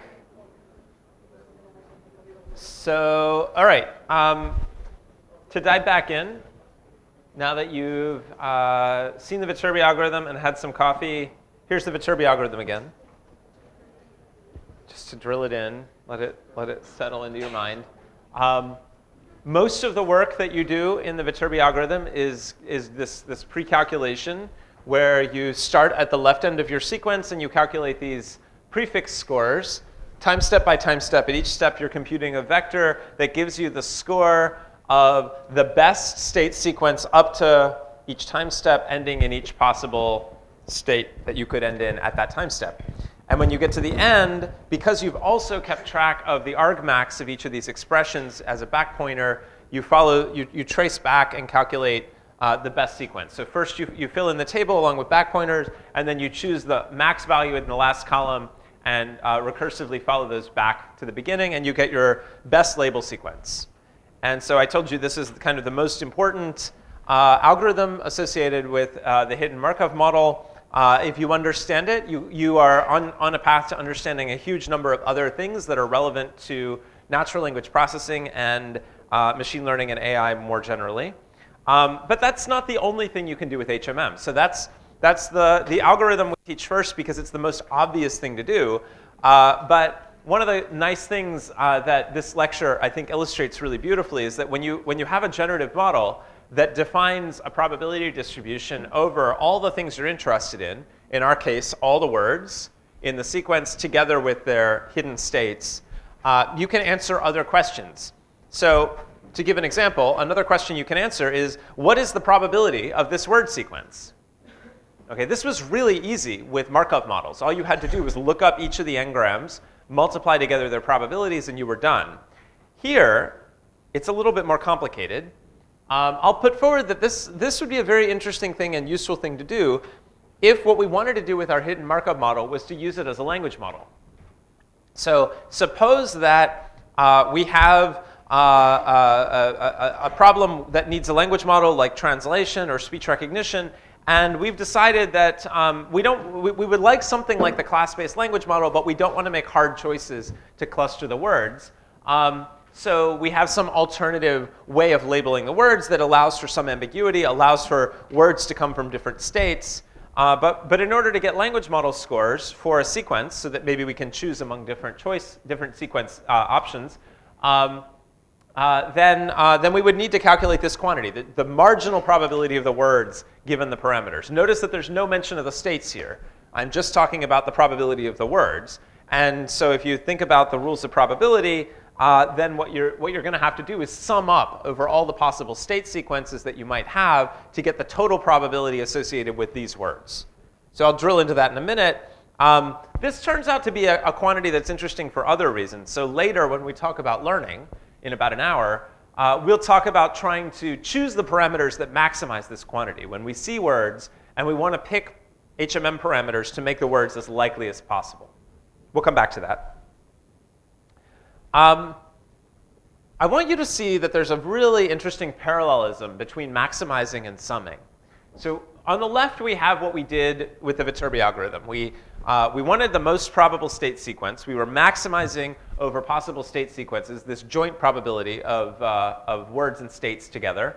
And we pointed out that this was a combinatorial optimization problem. And I gave you this really elegant dynamic programming solution that works in polynomial time to give you the optimal best state sequence. And that was really great. What I want you to notice is that what I want to do here, I want to find the total probability of all the state sequences. So I really do just want a number at the end. And if I write down the probability of the words given the parameters, because my model doesn't give me just the probability of words, it gives me the probability of words and states. In order to calculate this, I have to get a marginal. I need to sum up over all possible state sequences this joint probability. And so I want you to see, over here I've got a max, over here I've got a sum. But the internal thing that's inside the max or inside the sum is the same. It's a joint probability. So what's cool here is that we get to reuse the trick from the Viterbi algorithm. What did we do in Viterbi? We took a max over a long product, and we turned it into a max of a product of a max of a product of a max of a product of a max of a product. It turns out that that distributed property that we exploited to do that can also be used with sum. So we're going to have a sum of a product of a sum of a product of a sum of a product of a sum of a product. And it's going to break down following exactly the same structure. Okay, so here's the sum over, I've broken it down into two parts. This is the sum over all possible state sequences, sorry, all possible states for the final word, so just sigma. And this is all possible prefixes of length n minus 1. And so I can sort of think of it as there's two parts. There's the sum up to, the sum over all states up to the second to last, and then there's the last state, which I'm going to just move into a different sum. Okay, and then what I can do is I can shift out some of the terms from this joint probability distribution that depend only on the last state, namely the transition from the state sigma to stop and the emission of the last word from that state sigma. And then I have another sum on the inside, which only considers state sequences up to the n minus first state. And I can repeatedly do this and pull one state out at a time. And I can, so I can keep going as many times as I want. And what I'm going to do is I'm going to label this internal sum that only considers up to a particular position in the sequence. I'm going to call it f sub n of sigma. And it should feel almost exactly like what I was calling score sub n in the Viterbi algorithm. The only difference is that everywhere I had a max before, I now have a sum. And because of this nice distributivity property for plus and times, I can use exactly the same trick. So here is what's called the forward algorithm. If you squint your eyes and replace every sigma with a max, it's the same as the Viterbi algorithm. The structure is exactly the same. We start at the leftmost word. We calculate a single quantity for each state for that word, which is the score up to that point of all paths. It's the sum of all possible label sequences up to the first word that end in a particular state for each state. And then we use that column to calculate the next column. And the structure of the calculations is exactly the same. It's just that now all the maxes are sums. So this is sometimes called a sum product algorithm, just like Viterbi was called a max product algorithm. At the end, we get a final vector of values f sub n, which is the sum of all possible sequences ending in sigma at position n, their probabilities. If I sum that column up, then I get the total probability of the words. And notice, in this case, I'm not interested in any particular state sequence. I'm not interested in any particular state. There's no max. There's no choices. There's no back pointers. All I have to do is calculate those values as I go left to right. And when I get to the end, the sum of the last column gives me the total probability. So a different way to think about this is the trellis again. What I'm doing when I run the forward algorithm, it's as if I've constructed this same graph. And what I'm calculating, instead of finding a best path from the green to the red state, I'm finding the sum of scores of all the paths. So every path from green to red is, it gets a score that's the product of the weights along the edges. When I sum all of those up, I'm getting what's called a path sum. Okay, this is kind of a useful idea, the idea of a path sum. There's another way, for those of you who like linear algebra, to think about what the forward algorithm is doing. You've got a free variable for every of these f terms. Every prefix of some length ending in some particular state has a value, and I'm trying to calculate all of them at once. There are lambda times n of these values, and there's lambda times n equations. If I multiply out all the possible equations I have, basically every one of these f's is on the left side once. So if I've got the same number of equations and the same number of variables and everything is linear, which it is here, then in the f's, then I've got a linear system. And so I could solve the forward algorithm by solving a linear system, by inverting a matrix. It would not be nearly as efficient, but it's a reasonable thing to think about. So that's kind of interesting, kind of cool. There are a few different ways to look at what's happening with the forward algorithm. I think, just like I think Viterbi is interesting because it manages in polynomial time and space to sum up, or to maximize over an exponentially large space of sequences. The forward algorithm is managing to sum up over an exponentially large number of sequences. So what you're doing with the forward algorithm is you're doing kind of a computation of partial sums from I equals 1 to n, left to right across the sequence. Each one involves lambda quantities. Each one is a sum over lambda combinations. So the asymptotic analysis is just like Viterbi. It's literally, if you wrote your code for Viterbi, you could copy paste it and replace every max with a plus, and you'd basically be there. And delete all the back pointer stuff. You'd have the forward algorithm. Interestingly, you don't have to start at the left. There's nothing special about starting at the left. In fact, if we were teaching this class in some languages like Arabic, and we might want to go from right to left, right? And so there's an algorithm that does exactly what I just showed you, but works from right to left instead. It's called the backward algorithm, because left to right is forward. Make sense? So here's the backward algorithm. It looks almost the same. You have to pay close attention to see what's different. First thing that's different is I like to call the intermediate terms B for backward instead of F for forward. The second thing that's different is that I start at n. I start at the end of the sequence, and I calculate, it's kind of like a suffix score that looks at the score, the probability of transitioning from each state to stop and the probability of emitting the last word given that state. And then I work from right to left and calculate a vector of values using the preceding vector at each time step until I get back to the beginning. And when I get to the beginning of the sequence and sum up over the column at the left, column 1, then I get the same marginal probability. And so you can, if this is fascinating or confusing to you, you can take this set of recurrences and you can take the forward ones and you can prove to yourself that you're doing exactly the same calculation. You've just ordered the terms in reverse. You're just going from right to left instead of left to right.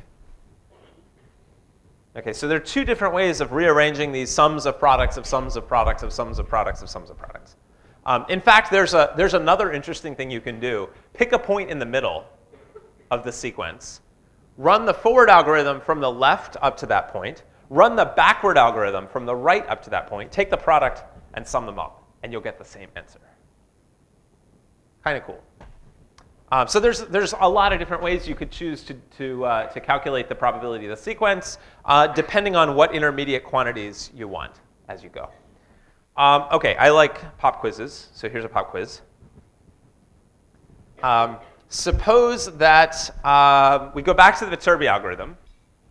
Notice there was this interesting parallelism between Viterbi and forward algorithms. They were both doing multiply with some other operation. One was maximize and multiply. The other was add and multiply. And they both work from left to right. I just gave you this algorithm that works from right to left and does summing, adding and multiplying. Is there like a way we could we do that with Viterbi? Any thoughts? You can. It would basically be like take the backward algorithm and replace all the sums with maxes. And it would do exactly the same thing as Viterbi. Now you would start at the end, you would do your pre-calculation back to the left, and your back trace would go in the forward direction. Could totally do it, would give you the same answer if you implemented it correctly. Pretty cool. Okay, so you may be thinking, okay, is there more here? So I gave you these two algorithms, Viterbi and forward, and I said the calculations are the same, the logical structure of the algorithm is the same, but one uses a max, one uses a sum. So in some sense, I like to say they're the same abstract algorithm, but they're instantiated with two different algebraic objects called semirings. So what we change in those two algorithms is just this one operation. But basically, the semi-ring view of this set of algorithms is that you have the logical structure of the calculations you're going to do, and separate from that, you have the way you have the set of values you're interested in and what they mean, and the way the operations you're going to apply to them that are going to obey a certain set of properties. So here's the formal definition of a semi-ring. You have a set of values, including a 0, which is an additive identity, and a multiplicative annihilator. So if you multiply, I'm going to use quotes here. If you multiply anything by 0, you get 0. And you have something called a 1, which is a multiplicative identity. If you multiply anything by 1, you get the thing. Okay? In both of the algorithms we've talked about, for both Viterbi and forward algorithm, the values are just values. They're just real numbers. 0 is 0 and 1 is 1. It's not very confusing or interesting. The two operations we have are called plus and times. Plus is an associative operator and commutative. Times is associative. And then the most important thing for our purposes today is that the times operator distributes over the plus. Okay? For both of the algorithms we saw today, times is times. Multiplication. Plus for the forward algorithm is plus. Plus for the Viterbi algorithm is something else. It's max. So here are the two semi-rings. The forward algorithm, we call it the real semi-ring. It's over non-negative reals, perfectly valid. As long as they're less than or equal to 1, they can be interpreted as probabilities. Plus is plus, times is times, nothing too surprising. The Viterbi algorithm is essentially the same, but it replaces plus with a max. And it obeys, you can show that it obeys all of those algebraic properties. Okay? Now, here's the cool thing. With semi-rings, there's a whole bunch of other ones, and they do other things.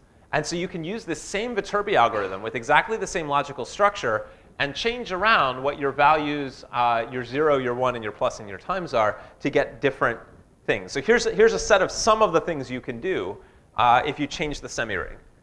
So one, not super interesting, but is the Boolean semi-ring, where you only have 0s and 1s. And so you can use the if for some reason you were interested in whether for a given string your HMM was able to produce the string, like would it give it non-zero probability, you could use the Boolean semi-ring. I don't know why you'd want to do this, but why not? The counting semi-ring is kind of interesting. You can use it to count the number of valid labelings that the HMM could assign with non-zero probability to your string. So if you want to know how ambiguous is this string, how many paths are there, what you do is you replace each of the probabilities that's not 0 with a 1, and you use plus times. And what you're doing is you're counting 1 for every possible labeling. Converting and using log math can be seen as a choice of a different semi-ring. So if you use log probabilities and log plus and log times, also known as plus, you can avoid underflow. There are semi-rings you can use instead of just getting the one best sequence. You can use a different semi-ring to get the k-best label sequences. This is kind of cool if you want to get a set of different options that are not identical to each other, so that you can make choices later. And then there's other alternatives. There's this thing called the min-cost semi-ring, which if you look at conventional textbook definitions of Levenstein edit distance and Dijkstra's algorithms, and you write them in a similar way to Viterbi with these kinds of recurrent equations, you would find that you're using a semi-ring that tries to minimize rather than maximize. And so all of the probabilities are sort of inverted. Negative, larger values become bad instead of good. Question?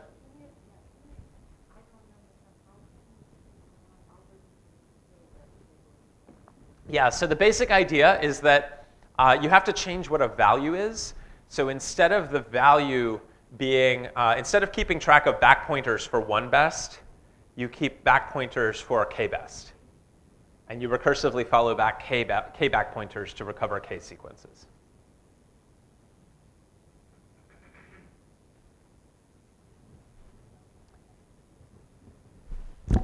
And together with those k back pointers, you have to keep k scores in every cell. Yeah. OK, so I didn't just give you one way to compute the probability of the word sequence. I gave you two, the forward algorithm and the backward algorithm. There's a reason I gave you both. We'll get to it soon. It turns out everything we learn in this lecture you use again, and almost everything you use again later in the lecture. So now I'm going to turn to a slightly different problem, which is a little bit more focused and fine-grained. So suppose that I give you a sequence, and I give you an HMM, and what I'm interested in is not, I don't care about a particular label sequence. I don't care about the sum of the probabilities of all the label sequences. What I care about is one word. There's one word in the sequence that I'm interested in, and I want to know what is the distribution over states for that word, or maybe for every word. It turns out doing this for every word isn't that much more expensive than picking one. Okay, I want you to see how this is different. We've talked about two things. One is finding the single best sequence over the whole of states over the whole thing. You just get one sequence of part-of-speech tags or named entity analysis. The second is just giving you a number. It's just giving you the total score of the whole sequence, the total probability, summing up over all the labelings. Now I want to know, for every word, what is the distribution over labels, taking all other things into account. So it's almost like I want to make an individual decision about each word based on its own distribution. Okay? Up till now, we've been reasoning about the whole sequence of states. But, and any local reasoning that we did was about finding either the best or the total probability. But here we want to do something a little different, and in order to get to this single word question, this local reasoning about a single word in the sequence, I need to introduce some visual notation. And so this is a great time to introduce the idea of a graphical model. So often in textbooks, you'll see an HMM represented in this way. What you have are circles or vertices that correspond to the random variables that we're reasoning about. Notice that there's one for every word, and there's one for every state. And so every node is a random variable that takes some value. And then the arrows that connect the vertices in this graph are giving you important information about which random variables any particular random variable conditions on when its value is generated under our story. So in general, if you look at any node in this graph, all of the incoming arrows tell you what its parents are.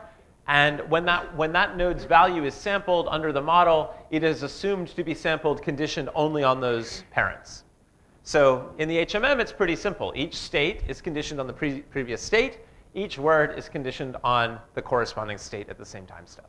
And so you see this nice kind of left to right downward structure. What's kind of hiding in the graphical model representation are the parameters. They're not very explicit, but if I wanted to tell you where they are, they're inside the arrows. So each of the rightward pointing arrows is associated with a gamma distribution, a transition distribution over the next state given the current one. And each of the downward pointing arrows is corresponding to an emission distribution associated with that state. But these aren't, in this notation, they're not usually drawn explicitly. We just sort of know that they're there, that every arrow has some parameters associated with it. So with this notation and a little bit more, I can represent all the problems we've talked about so far. So what I like to do is use colors on top of the graphical models, and this is not conventional. This is not textbook stuff. You won't see this in most graphical model textbooks. But I think it's useful and illuminating and helpful. And you will occasionally see a 2-color version. I like to use 3. But anyway, here's the Viterbi problem. This is finding the most likely state sequence. What I've done is I've colored all the state nodes red to indicate that these are random variables whose values I want to guess. I want to find a single guess for each one that collectively gives me the highest probability. And I've colored the words gray to indicate that they are observed. We know their values. We don't have to reason about them. We want to condition on their values in choosing the values for the red nodes. Okay, so gray means evidence. I see it. I don't need to think about what value it takes. It's already given to me. Red means I'm trying to make a hard choice. I need to decide what value to assign to this random variable. Okay, the third color that I'm going to introduce is blue. And blue is in service of summing up over all the possible assignments to those random variables. So when I'm solving for the probability of the evidence of the word sequence W, I'm setting all the states to blue and saying I don't care what values they take. In fact, I want to consider all possibilities and sum up over them to get a marginal probability. So the general goal, so this is what the forward algorithm solves and the backward algorithm solves. It sums up over the blue states respecting the gray states. So in general, the goal is to calculate the best value of P for any assignment to red random variables, respecting the gray ones and summing out over the blue ones. And so in these two problems, I either had all red when I was looking for the most likely state sequence or all blue when I was summing up over the state sequences. So here's the new problem. I'm interested in a particular state, say state 3. I don't care about any of the others. I want to sum up over all their possible values, but I want to choose a value for state 3. I want to pick the most likely value for state 3. Okay? Same semantics to the colors, but now I've got a mix. I've got red and blue together. Very colorful. Okay, before we dive into how we solve this problem, I want to point out hidden Markov models are a beautiful example of probabilistic graphical models. You can do far more interesting things with these graphs than make little chains that have this regular structure. And I think probabilistic graphical models continue to be a really interesting and powerful framework for solving a lot of different highly structured problems where you have a lot of random variables that interact with each other and you want to reason about them collectively. So HMMs are kind of one of the first simpler ones that you often see. The broader families that you will find in the literature and in textbooks include Bayesian networks, Markov networks. I'm a big fan of factor graphs, which are like a slightly lower level of implementation that captures all of these. If you want to reason about structure and you want to reason about complicated interactions, this is a really powerful set of tools. So consider this an advertisement for learning more about graphical models. Okay, let's do some math. So what we're interested in is finding the best value for state I, or maybe just the posterior distribution over values for state I, so that we could choose the most likely or look at the different possibilities. But we want to sum up over all the blue and over all the blue states to the left and to the right. So if I write this out, what I'm interested in is the probability of the word sequence together with each possible state I. Okay, it's kind of like I'm summing up over all the state sequences in the forward algorithm, except I want to hold out state I as separate and think about the total probability together with each of the different possible state values for position I. So if I look at the graph and I remember the equations, I realize that writing this out, spelling out all the different things I have to sum over from S1 to I minus 1 and Si plus 1 to n, there's really two sums. I'm sorry if this is too small and blurry. Hopefully you can see this is summing from 1 to I minus 1. This is summing from I plus 1 to n. So I've got the left and the right. And now what I remember is that because of the Markov property among the states, I can really separate these two sums out. Like these two chunks are conditionally independent given Si. So I can rearrange terms and think of this as being one sum over states from I to I plus 1, I to I minus 1, sorry, 1 to I minus 1, and the other from I plus 1 to n. And if I look at these two sums and squint my eyes and I have a perfect photographic memory, I'll realize that these are exactly the forward and backward probabilities that I calculated in the forward and backward algorithm. So all I really need for this quantity is the forward probability up to position I for this state and the backward probability to position I for this state. A way to visualize it is that what I've done when I calculate f sub I is I've summed up over all these things on the left up to I. And when I calculate the backward probability, I've summed up over all the sequences from n backward to I. If I multiply them together, I get the total joint probability of all state sequences that include Si at position I. So the algorithm for solving this problem, run the forward and backward algorithms to get Fi and Bi. If you only care about one state, you can stop at position I. But if you want to do this for all the states in parallel, you might as well run forward and backward all the way across in both directions and store all the values. And then to get the joint probability of state I taking a value sigma together with the words, I just multiply together its corresponding forward and backward probabilities at I. That joint probability isn't quite what I said I wanted. What I said I really wanted was the conditional probability that the state took any particular value, sigma, conditioned on the words. And so to convert that joint to a conditional, I have to divide by the marginal. And I can get that marginal by simply summing up over all the possible states at that point.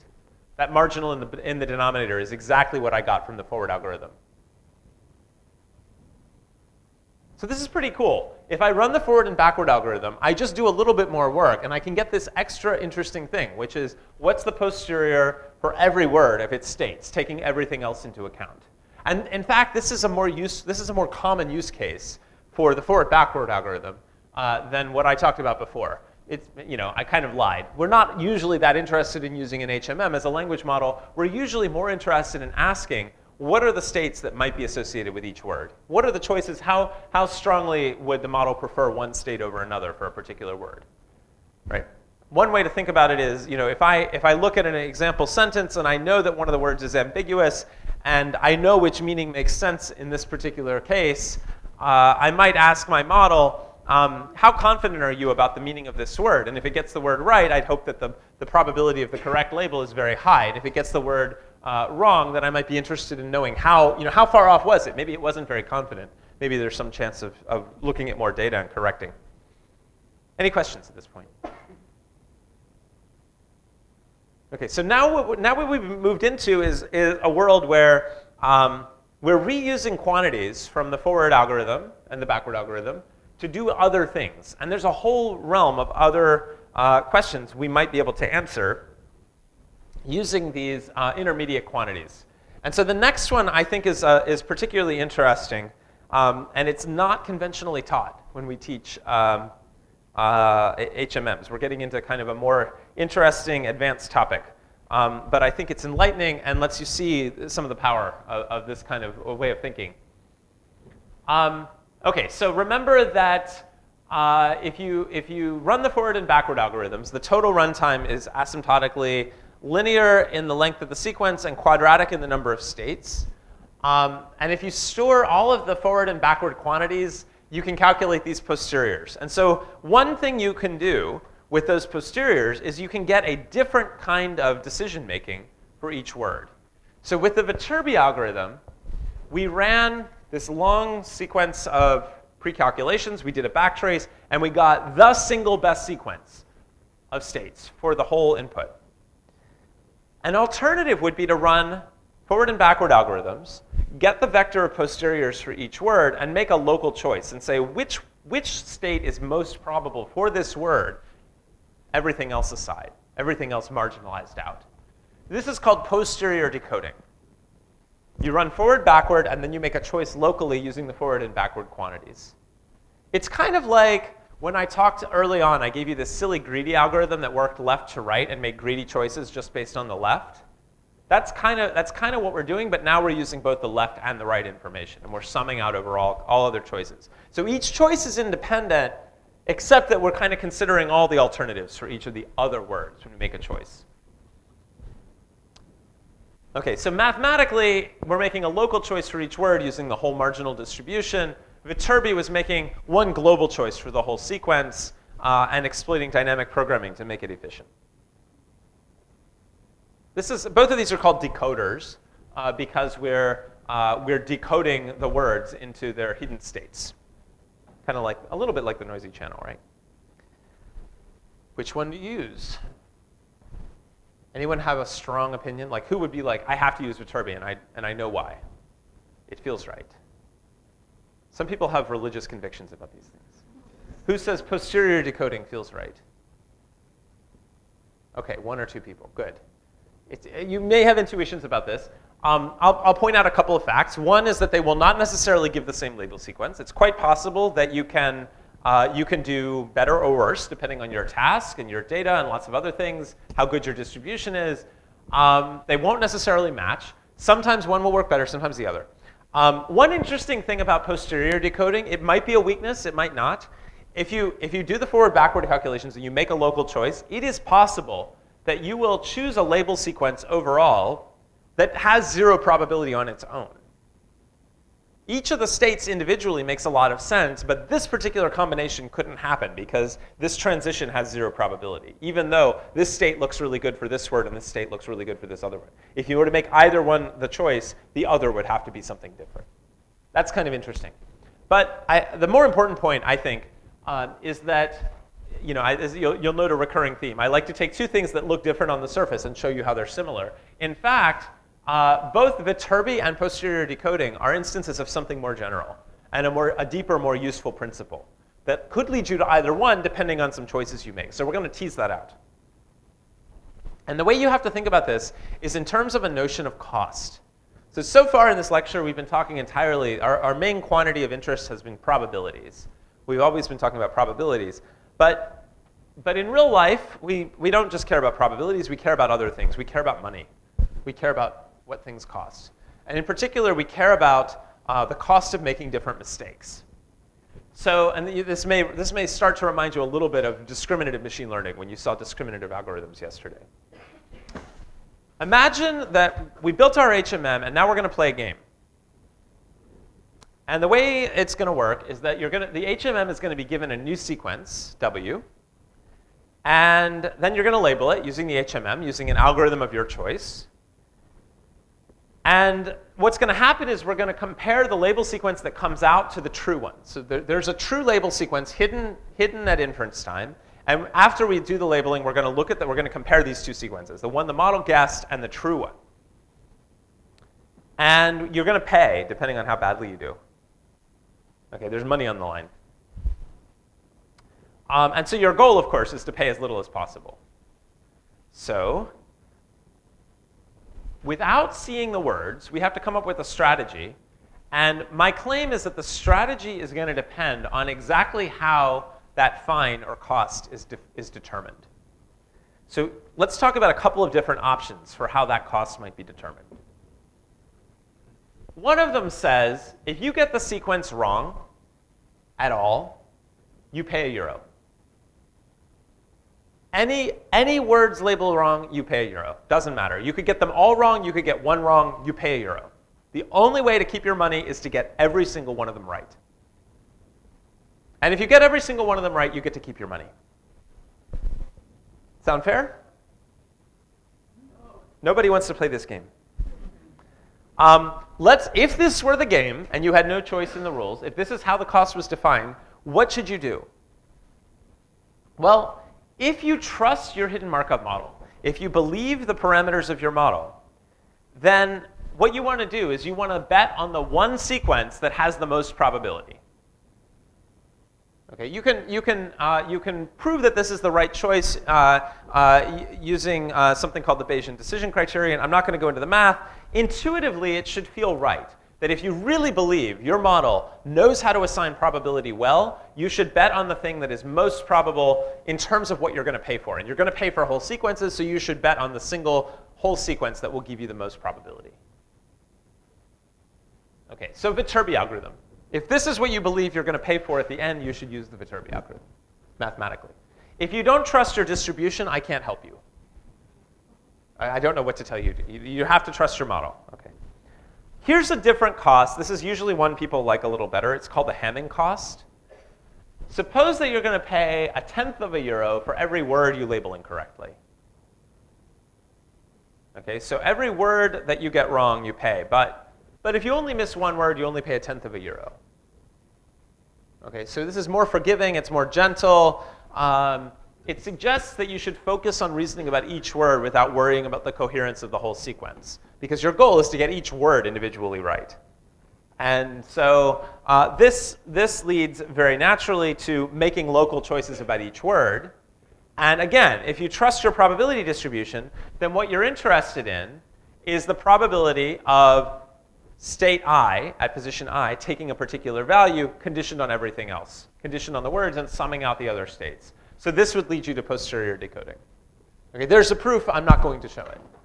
You can probably do it offline. Okay, so depending on the cost, everything was the same. The game didn't change. The only thing that changed was how I calculate the cost, how much you have to pay if you make a mistake, and what it means to make a mistake. So depending on how we define mistakes, we can lead to a general decoding rule that takes that as an abstract choice. And it's called minimum Bayes risk decoding. So the assumption that you have a pretty good estimated distribution leads to this decoding rule that says, give me the state sequence that minimize the expectation under my distribution of the cost. If you believe that this makes sense and you trust your distribution, then your goal is to pick the sequence that is least offensive in expectation under my model distribution. I'm basically assuming that the way that the true label was assigned was that it was drawn randomly according to the distribution I estimated. And if that is sensible and you had enough data and your model makes good assumptions, then depending on your cost, you might choose map Viterbi decoding, if it's all or nothing, or posterior decoding, if you chose Hamming. Kind of interesting, kind of cool. So here's what's going on with posterior decoding. You're essentially exploiting linearity of expectation. Your costs are locally summed. You get a cost for each word. And because you can, so if I plug in the value for the cost, it's a sum over each word where I compare the local score S prime from my model with the true model, with the true thing that's being taken in expectation. And because the expectation of a sum is equal to the sum of the expectations, I can make a local choice for each word. And the problem decomposes really nicely. I can make independent independent decisions once I've calculated the expected local costs, which are given by my local probabilities. So now that I've kind of extracted cost as a separate idea that feeds into how I make my decisions, I can think about the cost function as another kind of thing I can play with and manipulate. So here's an example. Suppose that I'm doing named entity recognition. I'm using those BIO tags to make choices about whether each word is part of a named entity, if so, which named entity type, and which part does it belong to. Let's just think about BIO tagging and not worry about the types. Suppose that my goal is really just to find highly precise named entities. I only want to find correct ones, and I'm willing to miss some in favor of making sure that the ones I guess are on average pretty likely to be named entities. We could come up with a different cost function that weights different kinds of BIO errors in favor of precision or in favor of recall. If all I care about is finding everything that might be a named entity, maybe I should favor recall. And this is you can think of this as like a knob I could turn. I could create a cost function that looks at every possible error at the level of pairs of tags. So what this means is the correct label was BB, and in this cell, I actually labeled it BI. So instead of two separate named entities next to each other, I merged them together. So that's a merge error.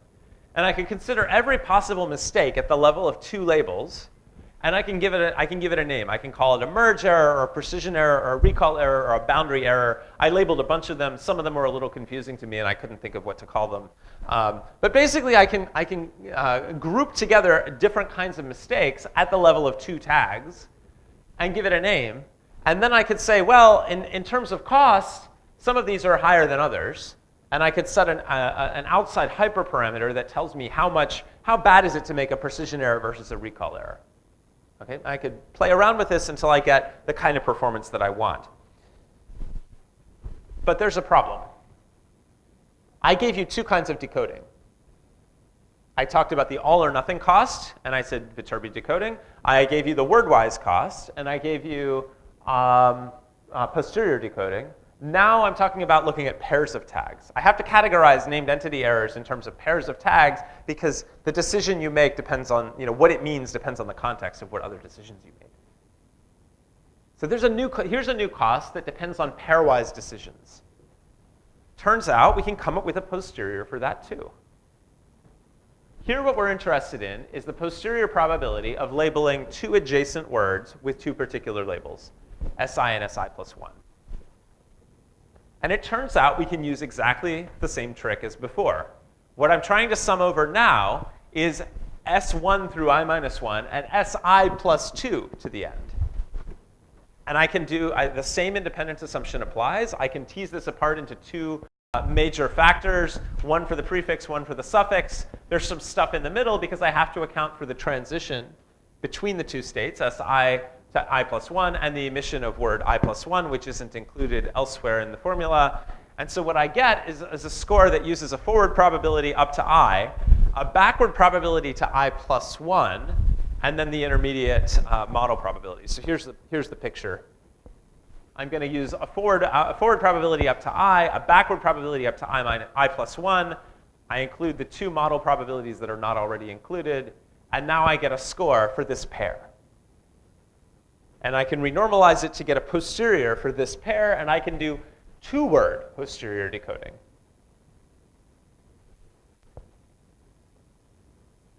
OK, so here's a problem. I can just take each adjacent pair of words, and I can use this posterior I've just calculated to pick the label pair that's best for that two set of words, that set of words, and then I can do the next pair and the next pair. The problem is that these pairs all overlap. And I might make a choice at position 7 and 8 that doesn't agree with a choice at 8 and 9. There's nothing that forces those two choices to be aligned with each other. I'm basically treating them as independent labeling problems, and they're not, because they share a word in the middle. And if I'm going to decode into a single sequence of labels, then this is not going to give me a single consistent sequence of labels. OK, stew on that for a minute. We'll come back to it in a minute. Now that I've suggested we can play with the cost function to manipulate what our model is good at and how we decode with the model, I want you to be adversarial, and I want you to think about the nastiest thing you could do, which would be to come up with a cost function that couldn't just use the forward and backward probabilities, where we couldn't get polynomial time decoding. Any thoughts? Sky's the limit. Any cost function you want. What about a system which outputs characters, not variated or Word error rate. Yeah. So that would be quite challenging to compute, right? Because you have to reason about, if you're going to calculate word error rate, you have to reason about like whether every word occurs in the right place at the right time in the right order. Yeah, that would be hard.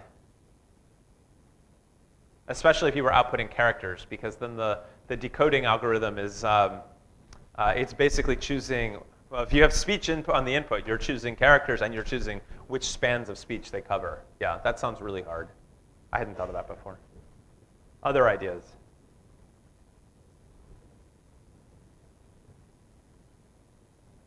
Here's one that I came up with.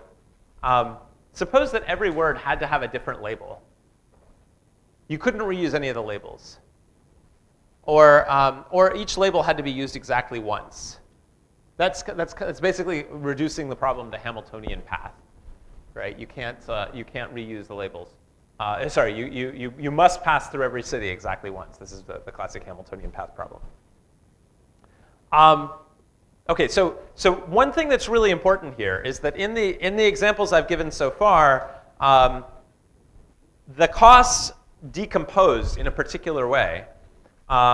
And so these posterior decoding examples only work if your cost function is very locally calculated. The exception is Viterbi, where you're making one big global decision, and it happens to reduce to map inference. OK, so back to this pairwise problem. I can calculate the pairwise posteriors for every possible label pair in the sequence, but they overlap. And so how do I make consistent decisions?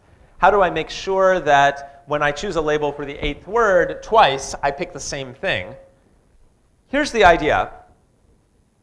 You can think about these pairwise local costs as kind of like transition scores, right? So what you're trying to do is you're trying to choose a sequence of labels such that the sum of these pairwise local expected costs, or posteriors, is as high as possible.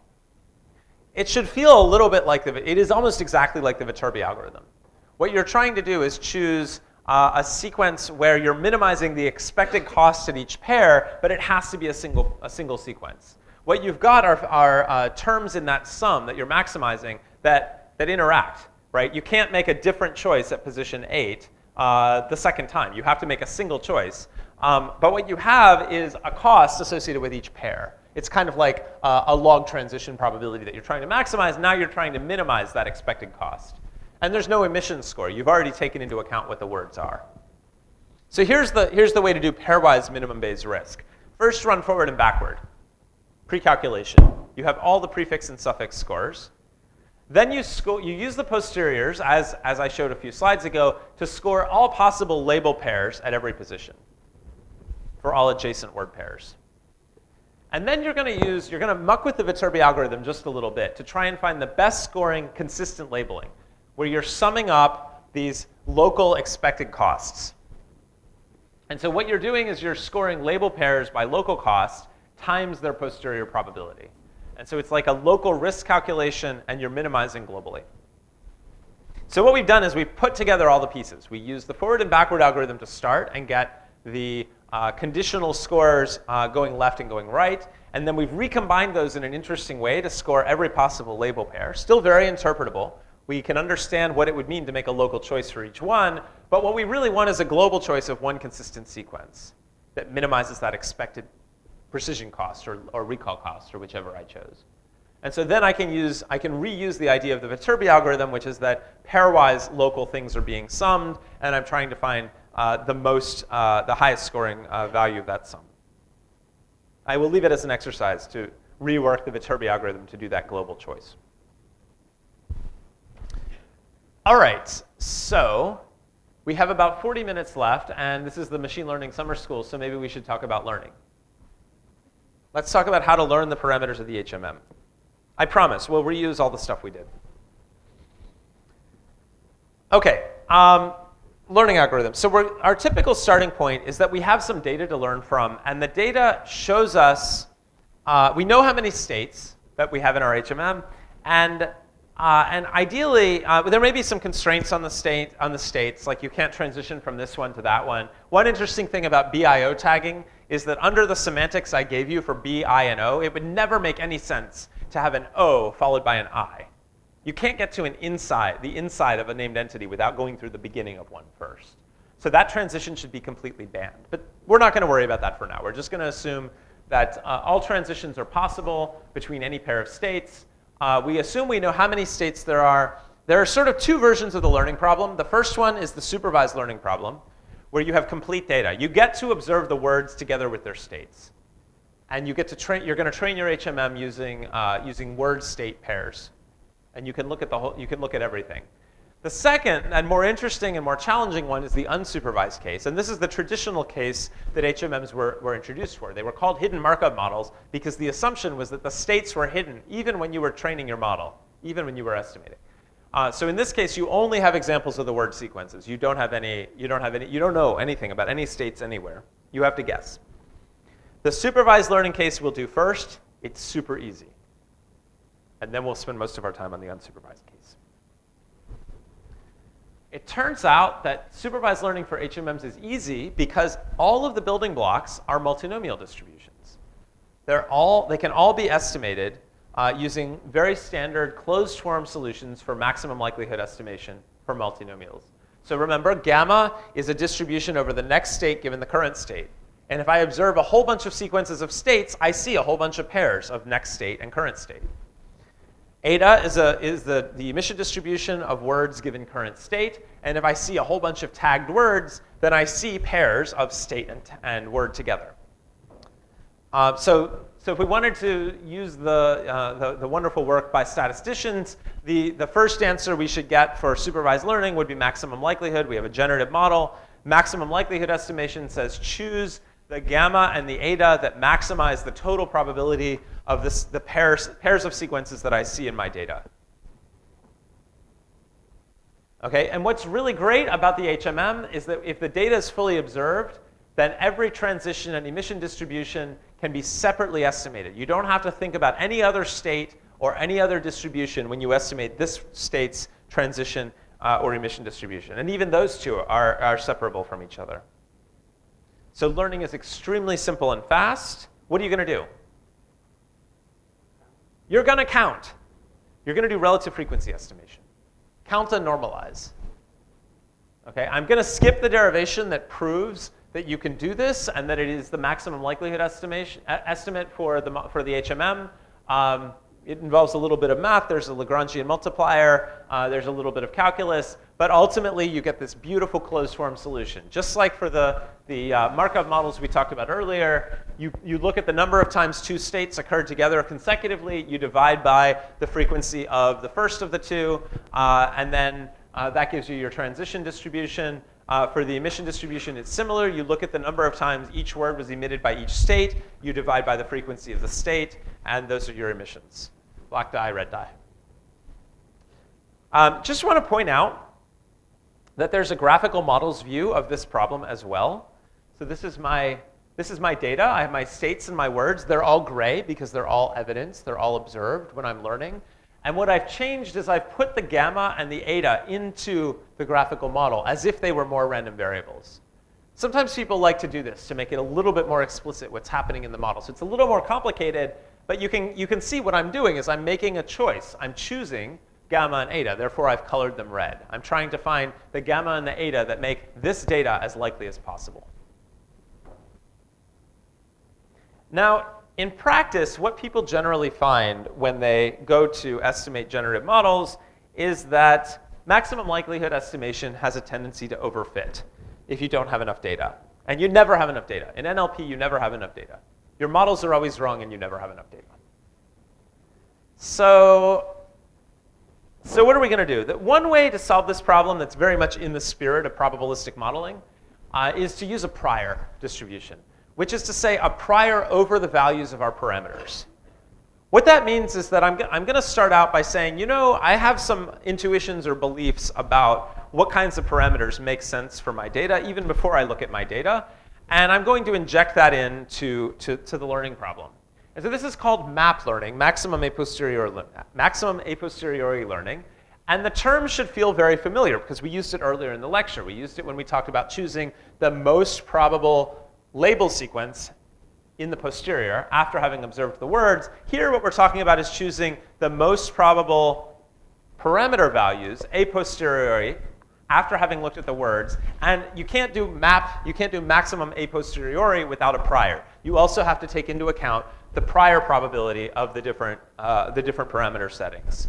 So if we had a distribution in advance over good transition and emission probabilities, we could take that into account and get a different way to learn. So this part is new, this prior over the HMM parameters. So I'm going to give you one way to think about priors for HMMs. Because they're built out of multinomial distributions, there's this really easy, elegant prior that's very attractive for reasoning about multinomial distributions. It's called the Dirichlet distribution. And I'm going to talk about the absolute simplest version, which is a symmetric, non-sparse Dirichlet distribution. So what this means is that for transitions and for emissions, globally, for all your transitions and for all your emissions, you're going to pick a value alpha t for transitions and a value alpha e for emissions. These are both values that are greater than 1. And what you're going to do every time before you normalize your frequency, you're going to add alpha sub t minus 1 to transition counts and alpha sub e minus 1 to emission counts. What you're doing is you're pretending that you've seen every transition and every emission just a little bit more than what you actually saw. So if you set all the alphas to 2, you're pretending that you've seen every transition and every emission one more time than you actually saw it. Okay, why is it a prior? It's like imagining that I've seen everything before once in a dream, and therefore it won't be too surprising when I see it again. Okay, these are sometimes called pseudo-counts. It's exactly the same as as an additive smoothing technique in language modeling. So it's one of the simplest. It doesn't work very well in language modeling. There are far fancier smoothing techniques. For HMMs, it's a very reasonable starting place. So here's what it looks like as a graphical model. I choose the values alpha t and alpha e. I consider them as the thing on which my eta and gammas were conditioned on. So I'm actually telling a new generative story. That first, I wrote down alpha t and alpha e. Then I sampled my gamma distribution from alpha t and my eta distribution from alpha e under these Dirichlet distributions, the math of which I'm not going to go into. And then after having chosen all the parameters, I generated the data. So I've added to the story. I've now created a new myth that includes my parameters as well. OK. So this is a very sensible and principled way to go about supervised learning. If you need a baseline model for sequence labeling and you have labeled data, good for you. Here's a start. Now you know how to build a little tagger or named entity recognizer. It will not get state-of-the-art performance. There are far more powerful techniques. But if you understand how this works, then you're on a good path to understanding how those techniques work. All right. So let's get to what HMMs were originally invented for. So HMMs go back to the 1960s. I think they might be older than everybody in this room. I think we're they had their 50th anniversary a couple years ago. I think it was 66, 65. Bound papers were like 66. Yeah. Okay. So they're past. So they're middle-aged. The reason they're called hidden Markov models is that the states were assumed to be hidden, even at training time. And they're fascinating. They're really important to history because this is the first, to my knowledge, this is the first instance of a learning problem where you're trying to estimate parameters and the data are incomplete. You don't get to see everything you need to know. You're not going to be able to count because you can't see all the things you need to count. So how do we learn just from the words? How do we do this? This is the moment where all the pieces come together and we reuse almost everything we did in this lecture. From a statistical point of view, the technique we're going to be using is based on maximum likelihood estimation. So I want you to go back to that idea. The goal is to pick parameters that make the data as likely as possible. The way we've done that up till now is to count events and normalize the counts. Count and normalize. Easy, easy, easy. On the computational side, what we're trying to do is we're gonna have to do some inference about the posteriors. Because we can't see all the events, we have to use our current parameter estimates to make a guess about the distribution of each hidden state. And for that, we're going to be able to use the forward and backward algorithms, which now you've seen again and again and again. So here is the graphical models view of what we want to do when we do traditional unsupervised learning of HMMs. We see the words. They're gray. They're evidence. We don't see the states. We don't care that much about the states. We want to marginalize over the states. We want to find parameters that make the data likely, the data that we see. That's the words. To make the data likely, you have to marginalize out over all the hidden variables. The parameters that we're trying to learn are colored red because we're trying to estimate them. We're trying to choose values for the parameters. So we've got red, blue, and gray all in the same slide. And this is unfortunately not an elegant case where I can tell you there's a trick and you can just do some pre-calculation and combine the numbers in a new way. There's no simple way to solve this problem. In fact, it's provably NP hard to try and find the best parameters when I'm marginalizing out over the hidden states. So this is it's called a mixed inference problem. We're trying to sum out some variables, and we're trying to choose values for others. In a few cases, they turn out to be easy. I showed you those cases. In this case, they turn out to be really hard. There's an optimization view of this that I think is really helpful, which is that unlike many problems in machine learning, here we're looking at a function that we need to optimize in terms of the free parameters, the gammas and the etas. And that function is not a nice, smooth, sorry, we're trying to maximize it. So it's not one big hill that's nice and smooth. It's like a whole jagged mountain range. Actually, we have no idea how non-convex it is. We just know that it has a lot of local optima. And if you start at different places and try to hill climb on it, you're going to get different answers. So we're not going to have very strong guarantees here. This is a really challenging problem to solve. I can only give you kind of a standard starting point solution that sometimes works well. And it's called the EM algorithm, the expectation maximization algorithm. And it works on this beautiful principle that when you have one of these problems where you're combining two things that depend on each other, right? So the posterior over the state depends on the parameters. The parameters depend on the hidden states. It's like a chicken and an egg problem. When you have a chicken and an egg problem in computer science, the answer is often to iterate. Solve one problem, use it to solve the other, and then iterate and go back and forth. And so what EM is doing is it has two steps, interestingly, called the E step and the M step. On the E step, you calculate the posterior distribution over the missing data, over the hidden states. How do we do it? We know the algorithm for this. It was the second one.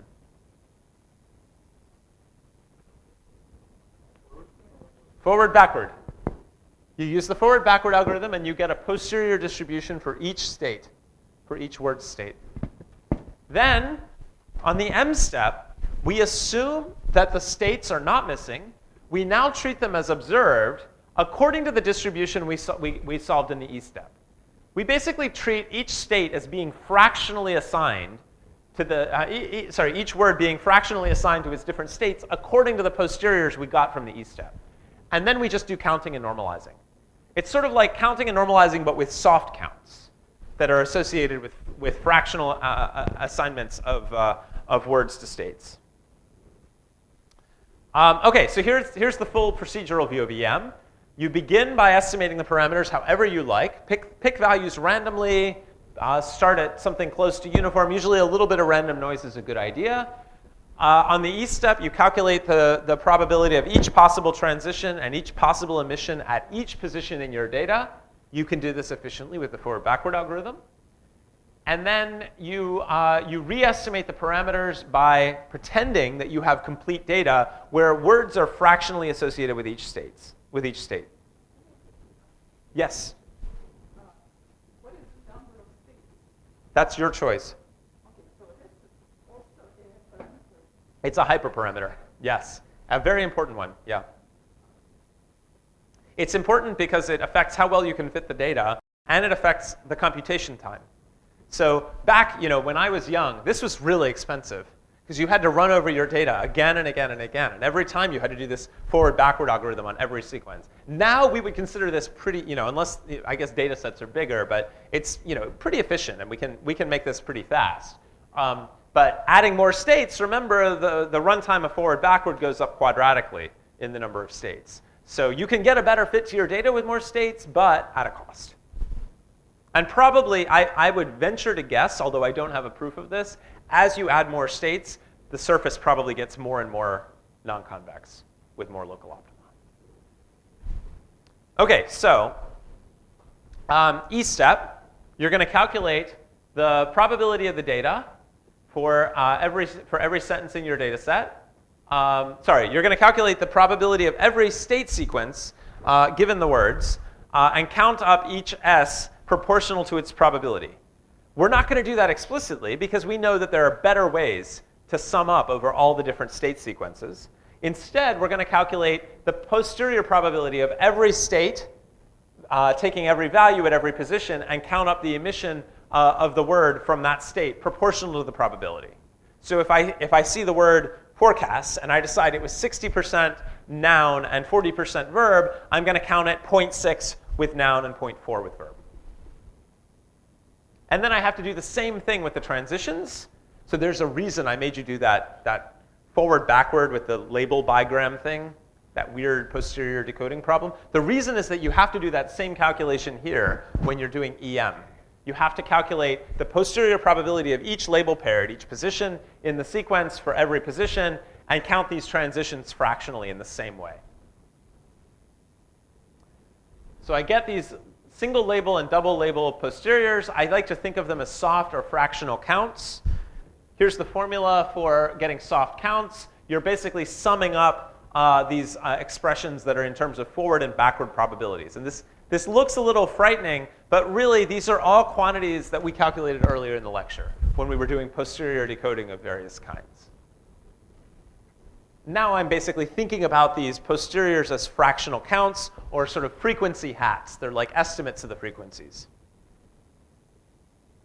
That's the E step. The M step looks just like supervised learning. This is what we had at the top when we were just counting and normalizing. We took frequencies of transitions and emissions. We renormalized them to make them into probability distributions. We do the same thing down here. Only now there's a hat over the frequency because the frequencies came from the E step. They came from those posterior calculations. I use my current parameters in the E step to give me my posterior beliefs about each word's assignment to states. And then on the M step, I use those posteriors as if they were observed data and recalculate my parameters. And I go back and forth until I converge or I get sick of waiting. So here's what I can guarantee you. If you run EM, each iteration that you run EM, you'll get a new estimate of the parameters with likelihood that's no worse than the previous round. Usually it'll get a little better. Eventually you will converge to a local optimum or a saddle point of the likelihood surface. We usually don't worry about saddle points when we do this, but we do worry because where you end up depends on where you start. It's just like climbing. This is Mount Rainier. It's a mountain near my town. If you were airdropped somewhere in the vicinity of Mount Rainier and asked to climb to the peak, blindfolded, all you can really do is kind of feel which way feels like up with your feet, and then take a step, and then do it again. That's what you're doing with EM. What are the chances you're going to make it to the top before you freeze to death? We don't have strong assurances here, right? For a lot of people, this sort of is the, I don't know, for a long time, I think there were a lot of people who were really terrified of using algorithms like this because there are no guarantees. And in fact, to be honest with you, EM doesn't always work. It tends to work well when your assumptions really fit the data well, when there's some side information that can maybe nudge your parameters in a good direction, or when you have a really good initial model that's based on some strong intuitions that are sensible. EM doesn't usually work just out of the box. Like, here's some data, go find me a good model, and it'll discover the same patterns and the same theory of the data that you were hoping it would discover. A couple variations. There's something called hard EM, which people sometimes like to use, where you replace forward-backward with fractional count. So this is like a hard E step where you just label the data with your model, and then you re-estimate, and then you come back and label your model and repeat and go back and forth. This is not maximizing likelihood. It's maximizing the joint probability of the states and the words together. It's also hard, NP hard. Some people like to do it better. It tends to converge faster, so that may be an advantage. It doesn't give you, obviously, the same solution. If you don't like implementing the forward-backward algorithm, you prefer working with Viterbi, then maybe use this. I think it tends to be more brittle in my experience, but it's been a long time since I've run experiments with this. So this might be a little out of date. Just a couple more points. So this idea of the expectation maximization algorithm, it's not just an HMM thing. This is general for any probabilistic graphical model, or really any generative model. You may have seen it. If you've seen it before in a machine learning class, it was likely explained for mixtures of Gaussians or some other kind of clustering model. I think yesterday when Karen talked about some of the more advanced topics, where she was talking about using variational inference to learn variations on canonical correlation analysis, those methods are directly related to EM. And there's this same idea of sort of jointly optimizing or iteratively optimizing over parameters and hidden variables is very widespread in machine learning. And so there are common intellectual roots there. The HMM version has a very specific name, so sometimes you'll hear this phrase Baum-Welch training. If you've heard that before, that is exactly the same thing I showed you. It's also called forward-backward training for the obvious reason that it uses the forward-backward algorithm.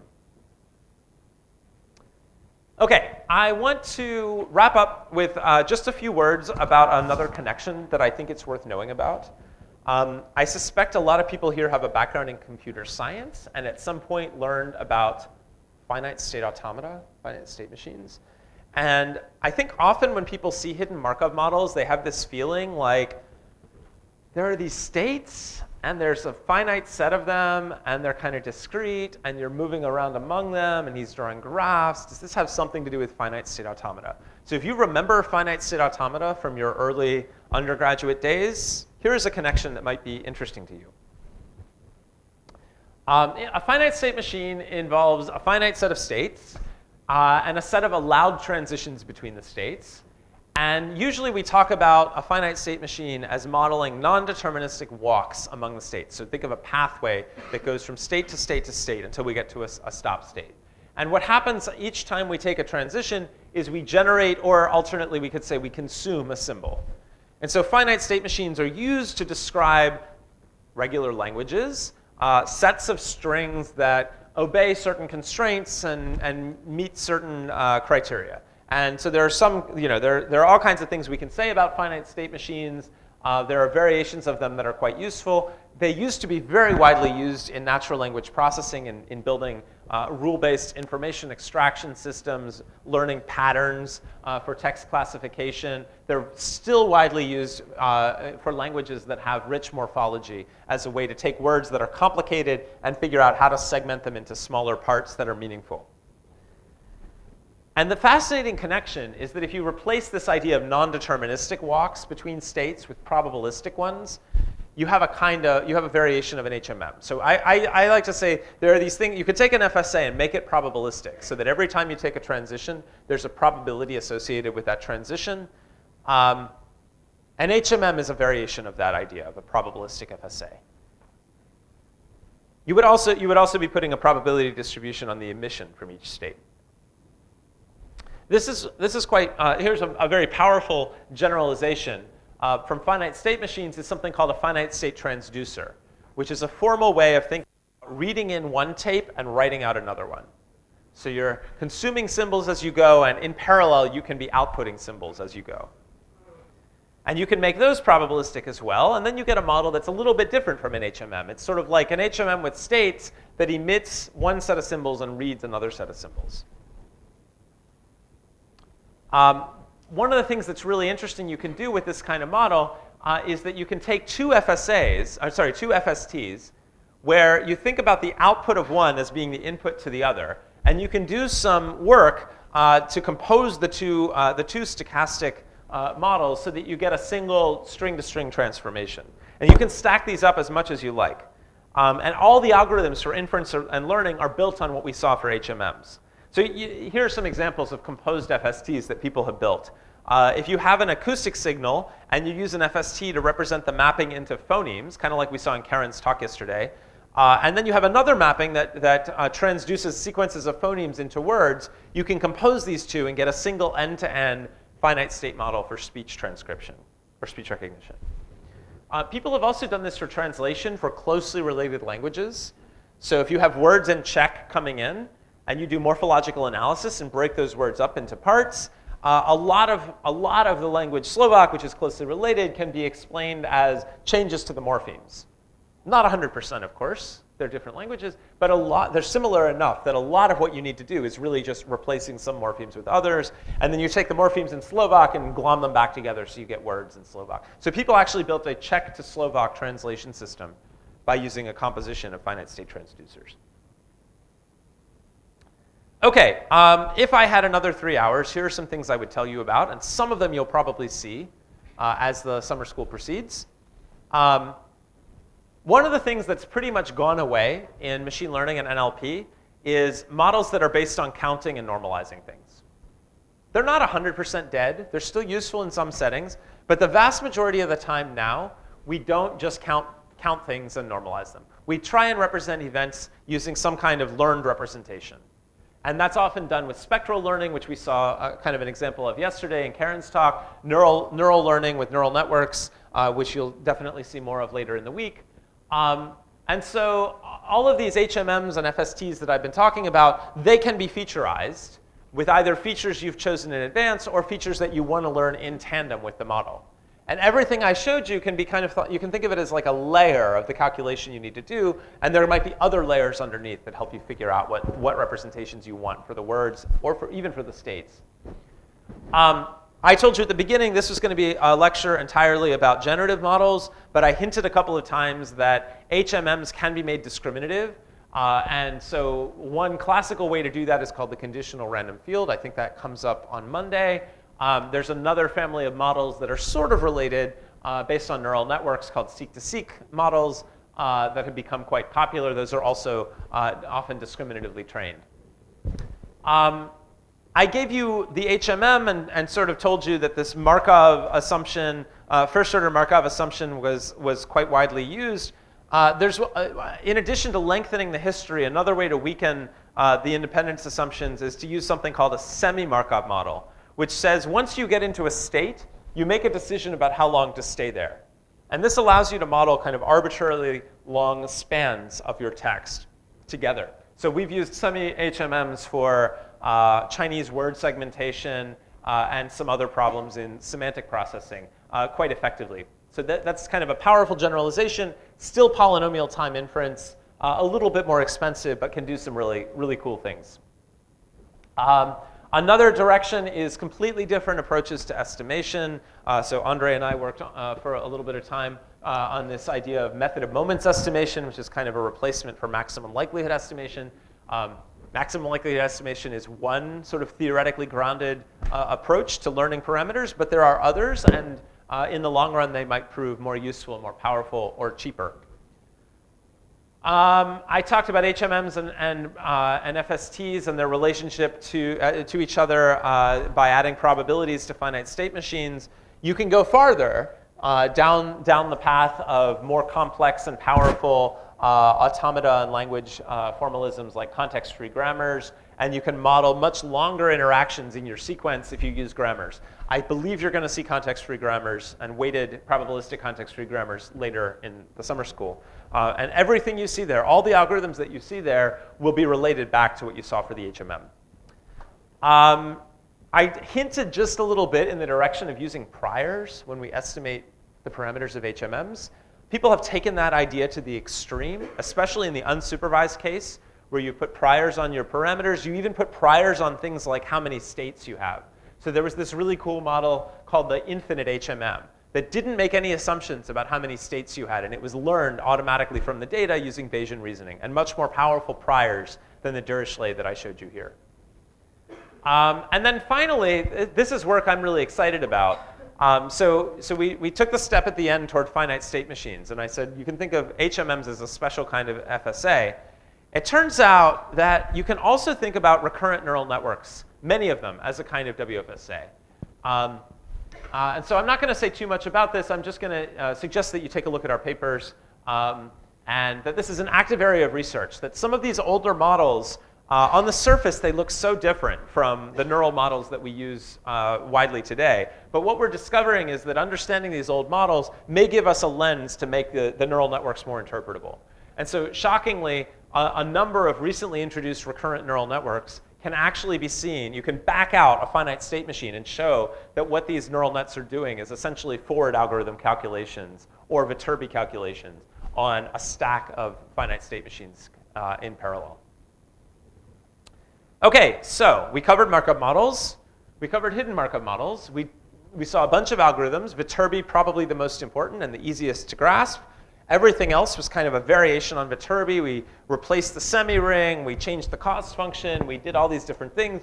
And then finally, we talked about learning. And I talked about the interesting unsupervised learning case where you reuse all those calculations I showed you earlier. And I think, just to kind of close out, I think even though HMMs are not really, I think for almost anything in NLP, they're not the state of the art anymore. Almost every idea you learn when you learn about HMMs comes back again. And so when you learn about neural networks and you learn about forward and backward calculations there, it turns out, I didn't really say this before, but when you're doing the backward calculations, you're essentially doing backprop. The backward algorithm is essentially backprop on the forward algorithm. Everything you see with neural nets has kind of an analog back in this older world. And I think that it's useful to know this because as we go forward, people who are going to be really successful in applying machine learning to NLP and other areas are going to be people who have a really deep understanding of what these new models are doing. And I think we're all trying to grasp that. I think understanding the old models is part of the key. So thanks for your time. I hope you know more about HMMs than you did when we started. Enjoy the rest of the summer school. See you around.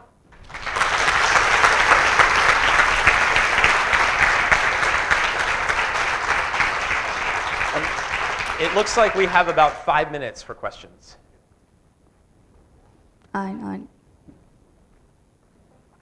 Questions? Back here.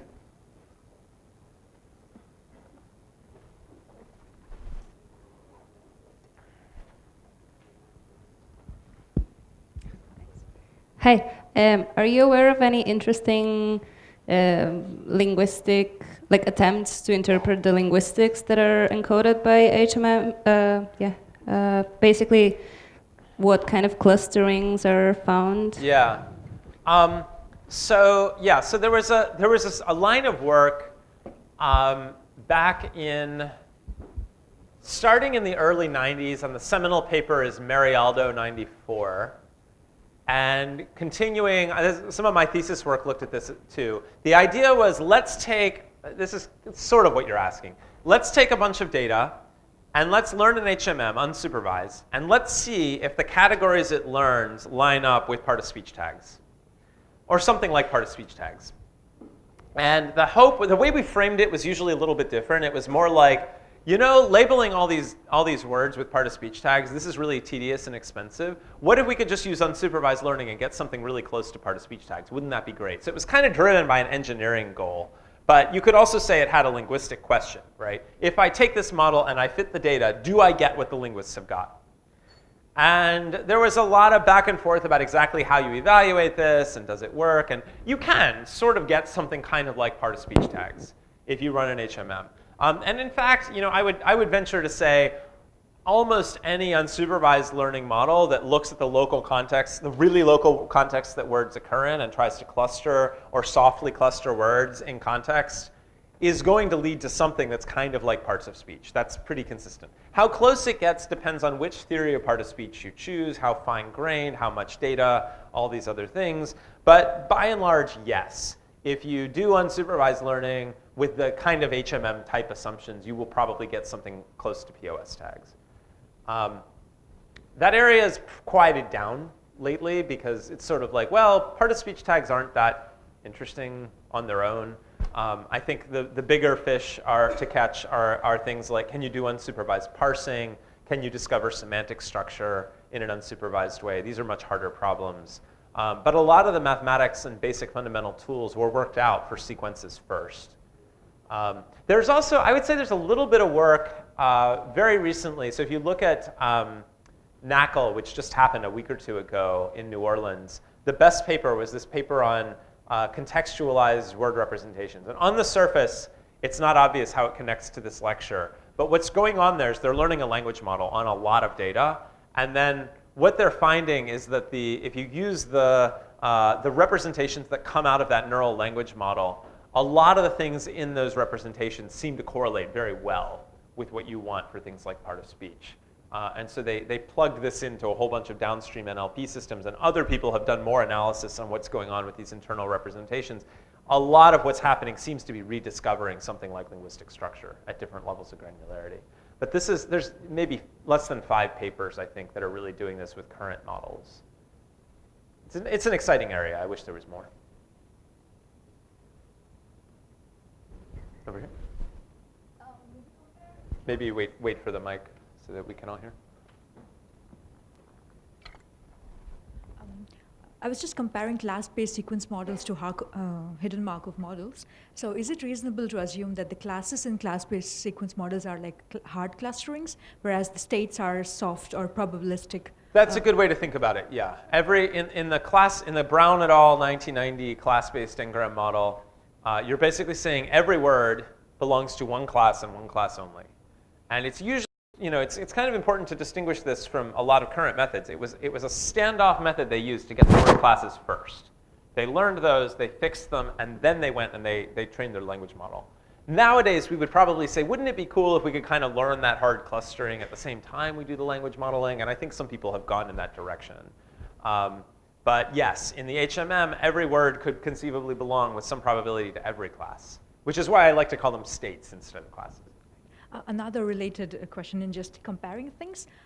In the graphical model where you had gray, blue, and red nodes, is it right to think that gray nodes are like priors, if you compare it with Bayesian inference, like priors that you observe? I like to think of gray nodes as things I know, things that are fixed. So they could be evidence or they could be fixed priors. And I used gray for both. But yes, anything fixed that I'm not reasoning over that's known to me when I go to do inference. Okay, and the blue could be likelihoods, and red as marginalizing over those no, likelihoods? No, blue is random variables that I want to marginalize over, and red is random variables I want to choose a value for. I want to maximize it. Yeah, thank you. Over here.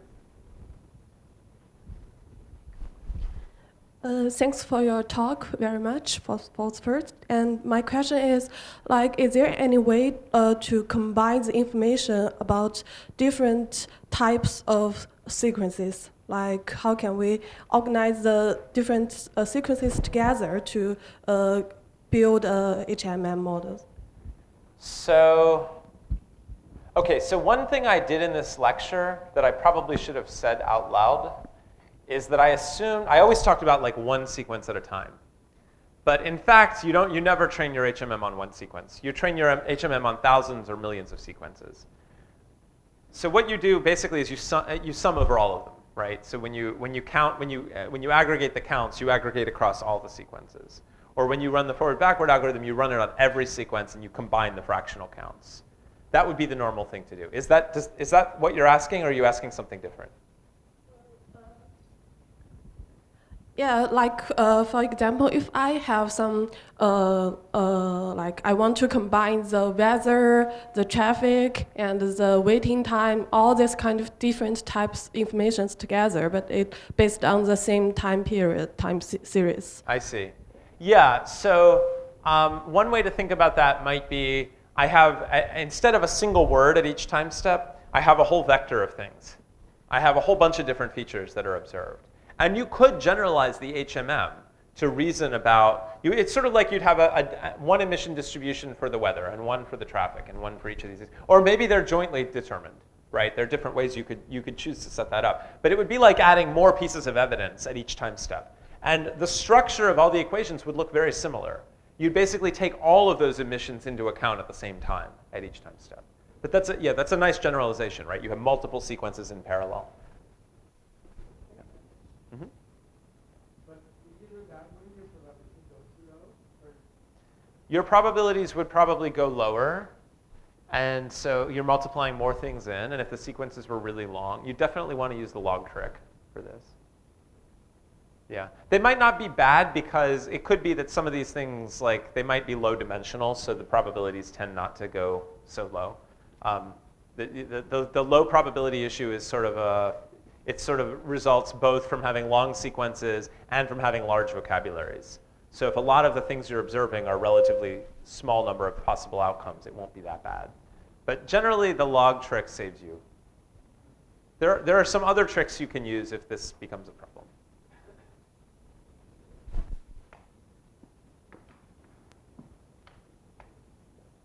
Yeah, hi. Thank you for the talk, and I have a question about unsupervised tagging.